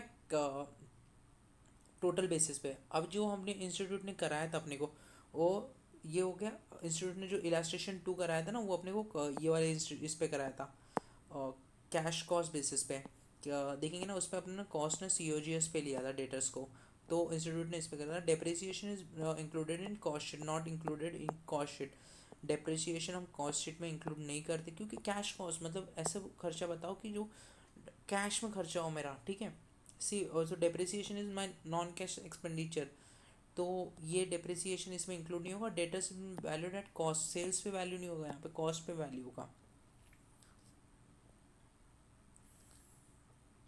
ये एक आप लिख लेना। अभी अपार्ट फ्रॉम दैट देखिए एक और ये है कुछ कंसेप्ट। ये कंसेप्ट्स फर्दर क्लास में मैं अगर कराऊंगा तो ठीक है, बट यहाँ पे मैं जो बता रहा हूँ वो आप कंसेप्ट्स मार्क कर लीजिए या लिख लीजिए एक पेपर में। सो 2 प्रकार की कंपनी होती है, एक ओल्ड कंपनी होती है, एक न्यू कंपनी रहती है। So cost of production of new company, अभी देखिए कैसे होता है कि न्यू कंपनी खोला है तो मेरे पास ओपनिंग स्टॉक तो कुछ होगा नहीं, तो न्यू कंपनी का ओपनिंग स्टॉक नहीं होता, ठीक है। बट कॉस्ट ऑफ प्रोडक्शन उसका होता है कि उसने 1,000 रुपये का रॉ मटेरियल ले लिया। ओल्ड कंपनी ने भी 1,000 रुपये का रॉ मटेरियल ले लिया। बट ओल्ड कंपनी के पास क्या होगा, ओल्ड कंपनी के पास होगा कि ओपनिंग स्टॉक प्रीवियस मंथ का कुछ तो कुछ बचा रहेगा। ये न्यू कंपनी के पास ही तो ओपनिंग स्टॉक नहीं है ना, बाकी ओल्ड कंपनी के पास तो है ही। तो यहाँ पे क्लोजिंग, इनके पास क्लोजिंग दोनों के पास ही होगा, मतलब मंथ एंड पे कुछ ना कुछ तो क्लोजिंग ही रहेगा ना। तो COGS इस हिसाब से आएगा। तो ये एक हाईलाइट करके रखना, ये एक बना के रख लेना, मैं तो बोल रहा हूँ काम आएगा। सो रॉ मटेरियल कंज्यूम कैसे निकालते हैं, रॉ मटेरियल कंज्यूम कैसे निकालते हैं, ओपनिंग प्लस परचेस, जो भी मैंने परचेस किया लेस मैंने क्लोजिंग कर दिया। तो क्रेडिट यहाँ पे मैंने लिखा है क्रेडिट से तो परचेस ही किया होगा ना क्रेडिट के पास। सो रॉ मटेरियल परचेस लेते हैं, क्रेडिटर से हम लोग क्या लेते हैं, रॉ मटेरियल परचेस। वाइल ऊपर हम लोग क्या ले रहे थे, रॉ मटेरियल कंज्यूम ले रहे थे।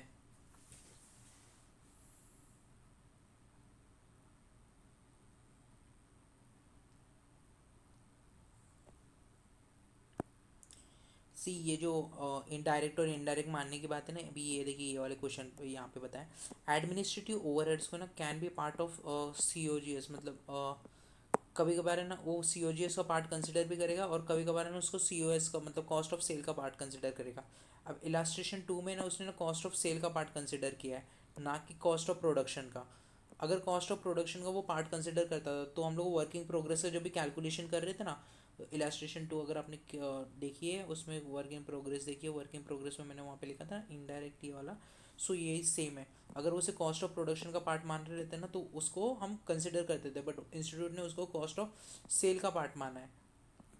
अभी ऐसे कुछ क्वेश्चंस में होता है, तो ये एक और है पॉइंट, आप याद रखिएगा।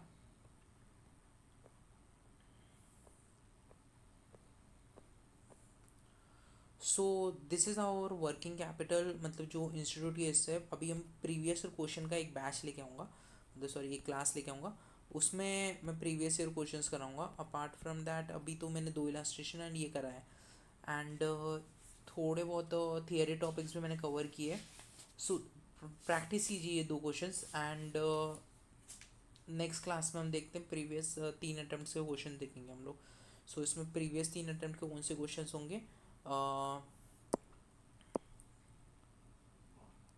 जून 24, दिसंबर 24 एंड 25, जून 25 जो अभी रिसेंटली हुआ है, तो ये 3 क्वेश्चन ही होंगे, एंड फिर ये चैप्टर अपना कंप्लीट हो जाएगा। Okay, thank you. लाइक करिए चैनल को, please subscribe and do comment on, मतलब अगर आपको ठीक लग रहा है तो आप कमेंट कीजिए दिस, क्योंकि ना कमेंट करोगे ना मेरे को भी अच्छा लगेगा, एंड मैं शायद अच्छे वीडियोस बनाऊंगा, एंड टाइम में भी पुट करूँ यहाँ पे, क्योंकि कमेंट नहीं करोगे तो मेरे को भी ऐसा लगता है कि like why I am making this, कुछ सामने से कुछ रिस्पॉन्ड नहीं आ रहा है। सो वैसे लगता है जैसे कोई लड़की से बात करने जाता है ना, लड़की अगर सामने से कुछ रिस्पॉन्स नहीं करे तो अपनी ना इंसल्ट होती है, सेम काइंड ऑफ वैसे होता है। तो सेल्फ रिस्पेक्ट, भी कमेंट कीजिए, like if you like the video, if you having the doubt can ask in the Telegram channel, we will बात करके हम सॉल्व कर लेंगे। ठीक है, तो thank you, like please do like the comments and thank you. Welcome to the another new lecture of CMA Final Entrepreneurship and Startup. In this lecture, we are going to continue with our receivable management of working capital chapter. So, receivable management अभी कैसे होता है कि business में ना word receivable management, ठीक है, receivable management यहाँ पे देखिए बोला गया रेफर टू अ बुक डेप्ट और debtor owned by a firm by customer arising of goods and services in the ordinary course of businesses को समझा। अब क्या होता है कि ऑर्डिनरी कोर्स ऑफ बिजनेस में मेरे को कुछ ना सामान क्रेडिट पे देना पड़ता है। अभी मैं अगर कोई बिजनेस कर रहा हूँ तो मुझे बहुत सारा सामान क्रेडिट पे देना पड़ेगा, एंड अल्टीमेटली वो मेरे डेटर बन जाएंगे। अब वो डेटर से मेरे को कलेक्शन करना पड़ेगा मनी, और सो इसी को बोल रहे हैं कि लोग जो आपने सेल किया क्रेडिट पे उसको ये लोग बोल रहे हैं कि रिसीवेबल मैनेजमेंट, रिसीवेबल्स मतलब रिसीवेबल मैनेजमेंट नहीं बोल रहे, रिसीवेबल बोल रहे हैं, ठीक है। अब मैनेजमेंट क्या हुआ? अब मैंने क्या किया कि क्रेडिट पे सामान देता गया, अब मैं उनसे रिकवरी नहीं कर पा रहा हूँ प्रॉपरली, ठीक है। अब रिकवर नहीं कर पा रहा हूँ तो मेरे शॉर्टेज हो रहा है वर्किंग कैपिटल में या बिजनेस में, वो कहीं पे क्रेडिटर्स को पेमेंट करने में प्रॉब्लम हो रहा है और कुछ भी, ठीक है। तो वो मेरे को एक्चुअली ऐसे मैनेज करना है जिस तरीके से ना मेरा गुड्स और सर्विसेज ना जो भी मैं सेल कर रहा हूँ, और मेरे वर्किंग कैपिटल की नीड्स भी ना रिक्वायरमेंट प्रॉपर ये रहे और स्टैट्यूट रहे, तो ये प्रॉब्लम ना हो मेरे को कहीं पे भी। सो ये क्या बोल रहे, this consist of an important content of the current asset में आता है, जो हमने प्रीवियस ईयर में सॉरी प्रीवियस 2 इलास्ट्रेशन देखी थी इंस्टीट्यूट की। आपने देखा रहेगा कि ये करंट एसेट में आता है रिसीवेबल डेटर्स जो होते हैं। हाउएवर द डेब्ट is a about element of the risk and hence it is called debt is also, hence it is called as the analysis of the dimension of this, you can read it. So meaning and objective of receivable, meaning क्या हुआ, receivable management की ज़रूरत क्या है? this management of receivable refer to the planning and controlling of debt owned by the firm to its customer। Control करना चाहती है जो भी क्रेडिट सेल कर रहा है फर्म, ठीक है, ट्रेड क्रेडिट सेल मैनेज करना चाहती है। मैं वही एग्जांपल दे रहा हूँ कि मैं अगर बहुत सारे क्रेडिट पे सेल करते रहूँगा, ठीक है, तो मेरे पास किस प्रकार से मैं रिकवर करूँगा मेरे को वो पता रहना चाहिए कि मैं अगर ऐसे ही मतलब मेरे को लॉस ना हो जाए, ठीक है। तो उस प्रकार से मैं मैनेज करना चाहता हूँ जो भी मेरे डेटर्स को है उनसे किस प्रकार से पैसे लेने मुझे। ऑब्जेक्टिव क्या हो गया इसका, ठीक है, the to obtain the optimum value, maximum value to obtain optimum value of sub value of sis, और जो भी मैं सेल कर रहा हूँ उसके मेरे को ऑप्टिमम वैल्यू मतलब कि प्रॉपर वैल्यू मिल जाए। क्रेडिट पे बेच रहा हूँ, ठीक है, मेरे को कुछ इंटरेस्ट वगैरह फैक्टर मतलब कुछ ये भी होगा, मिलेगा इंटरेस्ट वगैरह भी।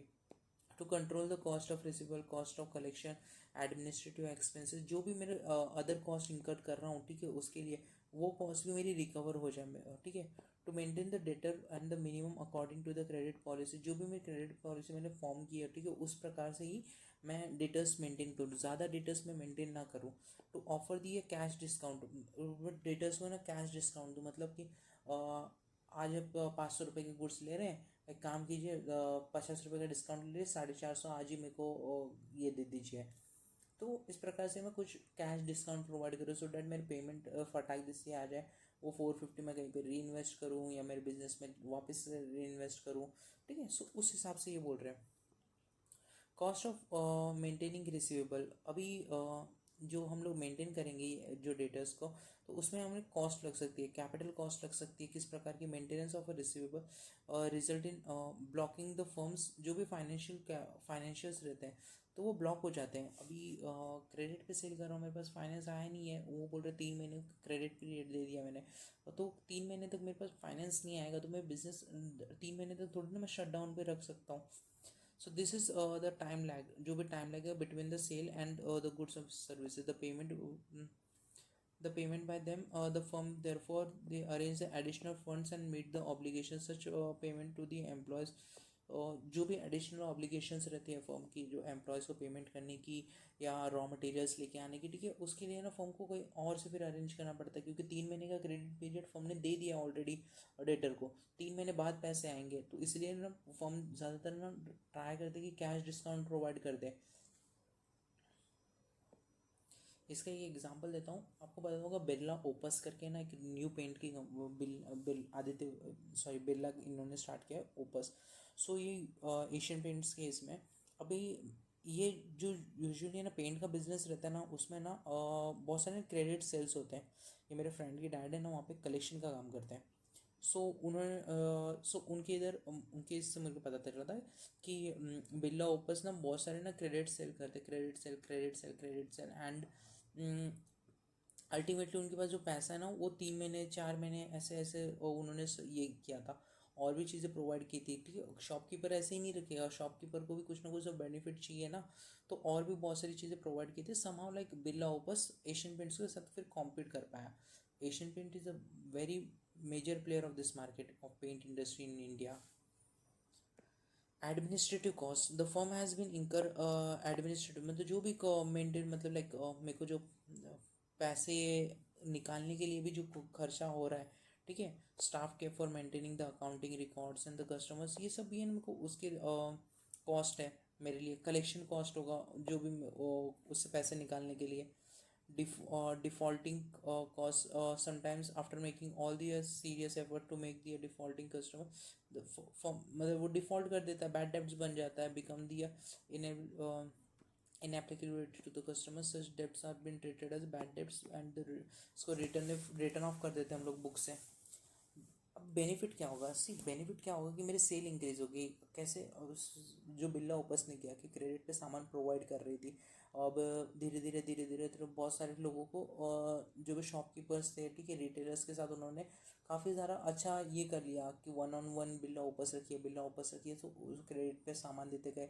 एंड समहाउ लाइक वो लोग शॉपकीपर्स भी है ना रेफ़र करते गए, जो भी पेंट वाले थे उनको, कि आप बिरला ओपस यूज़ कीजिए, एशियन पेंट से बेटर है, तो उनके जो मार्केट में गुडविल भी मतलब बढ़ गई, एंड कंपटीशन भी एक एनहांस हो गया। इंक्रीजिंग इन सेल, तो पहले तो क्या होगा कि जब भी मतलब रिसीवेबल मैनेजमेंट की वजह से, मतलब जो भी मैं अगर डेटर क्रेडिट पे सामान दूंगा तो मेरी सेल इंक्रीज हो जाएगी, प्रॉफिट्स इंक्रीज होंगे, एक्स्ट्रा प्रॉफिट भी हो सकता है। Factors affecting the size of the receivable, the size of the account receivable is determined by the number of factors, sometimes important factor are as per level of sales मेरा बढ़ जाएगा, credit policies and terms of a trade. आप पढ़ सकते हैं factors affecting the size of receivables, level of sales, credit policies and terms, वापस repeated ही है। So just this is a this is the most important factor determining the size of the accounts generally in the same industry।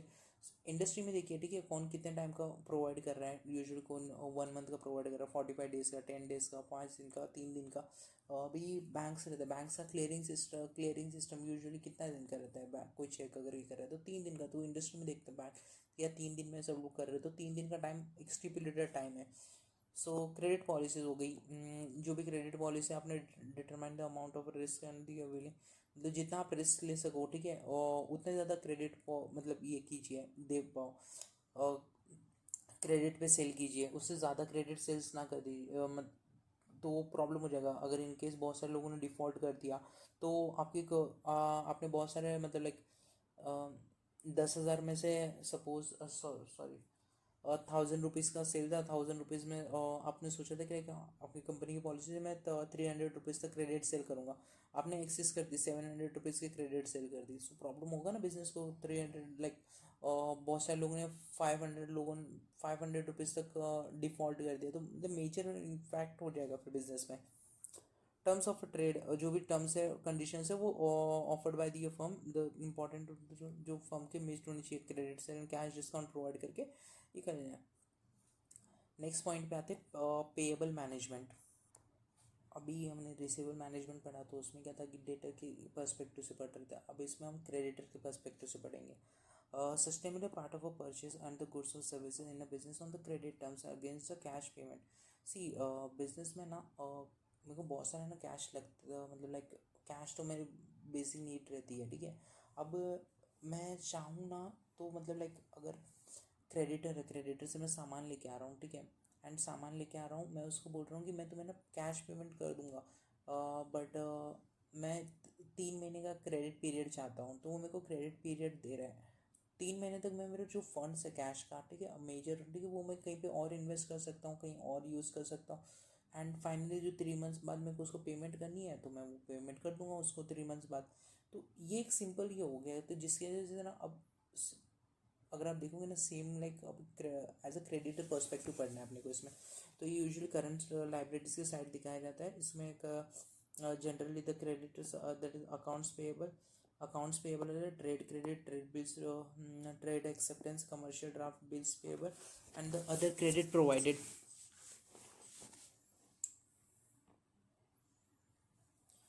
You can read this, इसमें इतना कुछ है नहीं। Types of payable, open account, promissory note, bills payable, और देर are discuss been open account हो गया।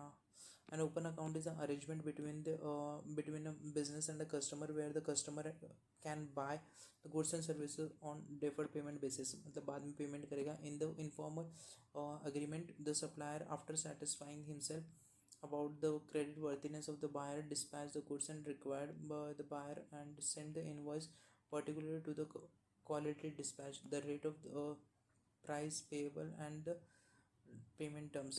The customer then pay the business letter date. When purchase has been made under the agreement, the seller does not charge the interest to the buyer. Interest इसमें charge नहीं करते. The buyer record the liability to the supplier in the books of account. This is shown as the payable in the open account.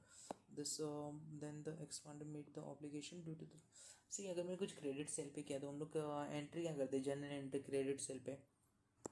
अगर मैं चंदू को send कर रहा हूँ तो चंदू अकाउंट डेबिट टू, मैं सेल्स अकाउंट ही करता हूँ ना, तो सिंपल वही है यहाँ पे, यूजुअली वही बोला है। प्रोमिसनरी नोट, ये क्या है, फॉर्मल डॉक्यूमेंट साइन बाय दिया, जो कि हमने नेगोशिएबल इंस्ट्रूमेंट में पढ़ा था ना इंटरमीडिएट में, वही काइंड ऑफ है। एक रिटर्न एग्रीमेंट रहता है, ड्रॉर, मैं प्रॉमिस करता हूँ तो मैं लाइक इन फ्यूचर में पे करूँगा, वो सब है। बिल्स पेएबल, ये भी kind of bills payable is instrument by the seller, ये तो ऊपर वाला तो नेगोशिएबल इंस्ट्रूमेंट आप लिख सकते हैं। Acceptance by the buyer and the payment of the expiry for the specified duration, the bill has been immediately see bills payable कैसे हो गया कि लाइक ये 3 मंथ्स का है ना, मैं उसको चेक दे दूंगा 3 मंथ्स बाद ना, ये आप ये कर सकते हैं, क्या बोल सकते हैं इसको, कैश आउट कर सकते हैं आप, कैश मतलब लाइक आपको बैंक में अपलोड कर सकते हैं, तो बिल्स पेबल वो हो जाता है। एक डेट लिख के दे देते हैं यूजुअली 3 मंथ्स बाद की, ठीक है, तो वो उसको भी सेटिस्फैक्शन हो जाता है क्रेडिटर को भी, यार पैसे तो मिलने वाले, उसने क्रेडिट दे के रखा है। ये क्रेडिटर यूजुअली क्या करते हैं फिर कहीं पे और जाके किसी और को दे देता है डिस्काउंट पे, एंड उधर से कैश ले लेता है, तो काइंड ऑफ सेम बिजनेस है ये, आपने नेगोशिएबल इंस्ट्रूमेंट में पढ़ा रहेगा अपने इंटरमीडिएट में लॉ में। Determinants size of the firm, industry, category, same kind of जो हम लोग पढ़ा, nature of the product, financial position of the terms of the sale, degree of risk and cash discount अगर प्रोवाइड करोगे तो complication dating, तो seasonal industry ये kind of आप पढ़ सकते हैं, इसमें कुछ था नहीं इतना। इन्वेंट्री मैनेजमेंट, अब इन्वेंट्री मैनेजमेंट क्या है? Inventory consists of important items that is working. Net working capital is the difference between the current asset minus current liability. Inventory is the measure on current asset. The term inventory often from the sale of the consist. Inventory is a store of goods and services. This includes inventory यहाँ पे highlight करना ये वाला। Inventory में क्या क्या है? Raw material है, working progress and finish goods, ये हो गए इन्वेंट्री मेरी। Raw material consist of the कल हमने जो किए थे ना, उसमें जो ऊपर के जो 3 थे ना, वो इन्वेंट्री है। मतलब वो आपको वो सॉल्व कैसे करना चाहिए मालूम है क्या? मतलब एज पर अगर इंस्टीट्यूट अगर आप देख रहे हैं तो वो सॉल्व होना चाहिए कुछ इस प्रकार से। पहले तो आना चाहिए करंट एसेट लिखना चाहिए आपको। करंट एसेट में फर्स्ट पॉइंट आपको बनाना चाहिए इन्वेंट्री। अगर इन्वेंट्री बनाए ना, इसके अंदर ए बनाना चाहिए रॉ मटेरियल, बी बनाना चाहिए वर्क इन प्रोग्रेस, सी बनाना चाहिए और क्या फिनिश गुड्स। तो इस हिसाब से ये बनना चाहिए। तो यही बोला है कि ये तीनों है the classification of inventory at the level components have been organized depending on the, for example, steel business, this the inventory can be defined as a stock of the future use inventory। तो techniques of inventory management ये हमने intermediate में पढ़ा था, EOQ, economic order quantity, ठीक है। Order करोगे तो मैक्सिमम लेवल कब होगा, डेंजर लेवल कब होगा, री ऑर्डर लेवल, ये इंटरमीडिएट आपने पढ़ा रहेगा कॉस्टिंग में। And just in time FC से, सो इतना कुछ इंपॉर्टेंट नहीं है, बट जस्ट MCQ पर्पज के लिए याद रख लेना है। Liquidity and management in the investment in cash. See business में ना कैश तो रिक्वायर्ड ही है, ठीक है। से सिग्निफिकेंस ऑफ कैश, कैश क्यों इंपॉर्टेंट हो जाता है, ज़्यादा एक्सप्लेन करने की ज़रूरत भी नहीं है, मुझे तो लग रहा है ये topic. Cash is the reference of the two way in the narrow cheques drafts in this, ये ना कैश में आ जाते हैं। And the border view on the nearest near cash asset may be a marketable in the market, the reason may be a near the cash just see। अगर मेरे पास ना cash रहेगा ना तो मैं इजीली है ना जो चीज़ चाहिए मेरे को, ठीक है, मैं वो जाके खरीद सकता हूँ। मेरे पास अगर कैश पड़ा है, ठीक है, मेरे बिजनेस में अगर कैश बहुत ज़्यादा है, ठीक है, एक्यूमुलेट है, मैं कहीं पे इन्वेस्ट कर सकता हूँ, मैं कुछ भी कर सकता हूँ वो कैश का, एज पर जैसे मेरी नीड है, ठीक है। सो वही यहाँ पे बोला है कि कैश है ना सही मोस्ट इंपॉर्टेंट चैप्टर हो जाता, मतलब बन जाता है बिजनेस के लिए। सो कैश को किस प्रकार से मैनेज करना चाहिए, it is concern about the cash inflow, कितना रहा, आउटफ्लो करना, जो NPV हम लोग NPV के बेसिस पे डिसाइड करते हैं ना क्या कि net present value, like so future में कैश कितने आने वाला है, flows with in the form, and cash balance is held by the point of the time of the significant deficit and surplus, कितना हम सरप्लस है। कैश प्लानिंग करनी पड़ेगी उसके लिए अपने को। और सिग्निफिकेंस ऑफ कैश मतलब इंपॉर्टेंस क्या बन जाता है कैश प्लानिंग, ठीक है। Cash planning is the most important list through out the it is necessary for the form obligation and D get idea. जो भी कैश पड़ा वो आइडिया ज़्यादा पड़ा नहीं रहना चाहिए, कुछ ना कुछ इन्वेस्टमेंट होनी चाहिए उसके बारे में, एंड वो मुझे कमा के दे। मैनेजमेंट ऑफ कैश फ्लोज, जो भी कैश फ्लोज होने वाले मेरे पास इन फ्यूचर में, ठीक है। जो NPV आप बेसिकली यहाँ पे लिख लेना, NPV जो आपने पढ़ा है, synchronization between the cash inflow and the outflow and the rarely happen sometimes से cash will more than the outflow because of the receipt of the debtor. कभी कभी ये डेटर ज़्यादा पैसे मतलब दे रहे हैं मेरे को, ठीक है, बट मेरे को आउटफ्लो में कुछ पेमेंट ही नहीं करनी है। मैंने पहले से कहीं से लेके पेमेंट कर दिया था इनको, तो मेरे को maintaining the optimum cash balance, मेरे को जितना चाहिए उतना कैश बैलेंस मेंटेन करना चाहिए। ज़्यादा कैश मेरे शायद प्रॉब्लमेटिक भी हो सकता है। इन्वेस्टमेंट इन जो भी एक्सेस कैश पड़ा है उसको इन्वेस्ट कर दो।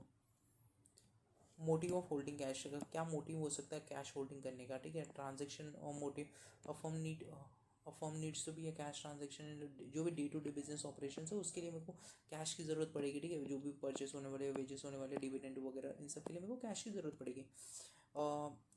प्रिकॉशनरी मोटिव, प्रिकॉशनरी मोटिव कैसे हो गया, सी जो भी मार्जिन ऑफ सेफ्टी, अगर कभी कभार है ना कुछ कंटीजेंट लाइबिलिटी मेरी इनकर्ड हो सकती है।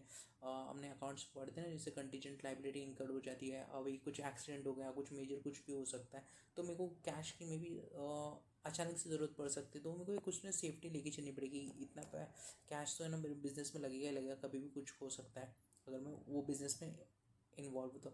सच एज लॉकडाउन, एम्प्लॉय स्ट्राइक पे जाएगा, कॉस्ट ऑफ रॉ मटेरियल, तो ऐसे मार्जिन ऑफ सेफ्टी मेरे को मेंटेन करनी पड़ेगी कुछ ना कुछ तो अमाउंट की। Is face speculative motive, it refer to the hold the cash in order to take the advantage and negotiate the purchase and appeal the positive explanation some of the forms of holding the pecuniary advantages क्या होगा, the opportunity of raw materials। Speculative motive क्या बोल रहे कि सी जैसे कि मैंने debtor को दिया, डेटर को बोला कि लाइक तू मेरे को ना सपोज 3 महीने बाद पेमेंट कर रहा है, तो मेरे को डेटर पे ऐसे करना है कि जहाँ से ना मेरे को ज़्यादा पैसे आए, और क्रेडिटर को ना ऐसे रखना है कि मेरे को जहाँ पर कम पैसे देने पड़े। तो ये मैं स्पेकुलेटिव कर रहा हूँ, एंड इसकी वजह से ना मेरे को एक काइंड ऑफ ना छोटा सा प्रॉफिट हो जाएगा। सपोज मैंने डेटर से बोला, डेटर को एक्चुअली मैं डेटर से 1000 रुपये लेने थे, ठीक है, मैंने बोला तूने लेट दिया है तो मेरे को 1100 रुपये देगा, तो डेटर ने दे दिए 1100। अब वही है ना, मैंने इससे क्रेडिट पीरियड तो मैंने इससे भी लेके रखा था, और मैं उसको लेट दे रहा हूँ, और मैंने उससे बात किया, मैं तुम्हें तो लाइक 1000 रुपये का था, मतलब क्रेडिटर को बोल रहा हूँ कि 900 रुपये का मैंने लिया था, मैं तो आपको सिर्फ ना सिर्फ 920 रुपये दूंगा। तो यहाँ पे देखेंगे ना, मैंने ना कैसे किसी प्रकार से ना हैज किया है दोनों साइड से, कि ये साइड से ना मतलब ज़्यादा पैसे ले लिए, और ये साइड से मैंने कम में बेच दिया है। An opportunity of raw material limited, मतलब बहुत ही इरेलीवेंट टॉपिक है, मे बी फाइनल लेवल पे नहीं पूछेंगे आप लोग से, you can do by yourself also. So objectives क्या है, to make the payment and become the due, to minimize the cash balances, जो भी कैश आइडल कैश ना पड़ा हो बिजनेस में, इसलिए फैक्टर्स क्या डिटरमाइन, मतलब क्या क्या फैक्टर्स कैश की नीड्स बता रहे हैं। मैचिंग ऑफ कैश फ्लोज, जो भी है the first very first must level of the requirement is matching of cash out, मतलब जितना इनफ्लो मेरे बिजनेस में हो रहा है, ठीक है, जितना मेरे को बिजनेस में कैपिटल चाहिए, ठीक है, उतना प्रॉपर है क्या नहीं है, शॉर्ट कॉस्ट कुछ है क्या, cost of the excess, uncertainty in business कुछ हो सकता है, प्रोक्योरमेंट करूँ मैं, management of cash properly. So इतना कुछ इरेलीवेंट टॉपिक है, इतना ज़्यादा कुछ है नहीं, आप लोग एक दो बार रीड करेंगे ना, ये वाले टॉपिक्स आपको इजीली समझ भी आएगा, और मोस्टली है ना बहुत सारी चीज़ें हमने इसमें इंटरमीडिएट में की हुई है। सो ये तो हो गया अपना लेक्चर और कंप्लीट। अब जो न्यू ये रहेगा ना, मैं इसी को मर्ज कर दूंगा इसके साथ। सो अब जो न्यू लेक्चर रहेगा ना, उसमें मैं पार्ट 2 लेके आऊँगा, पार्ट 2 इसका, एंड उसमें प्रीवियस ईयर क्वेश्चंस करेंगे, ठीक है। Thank you.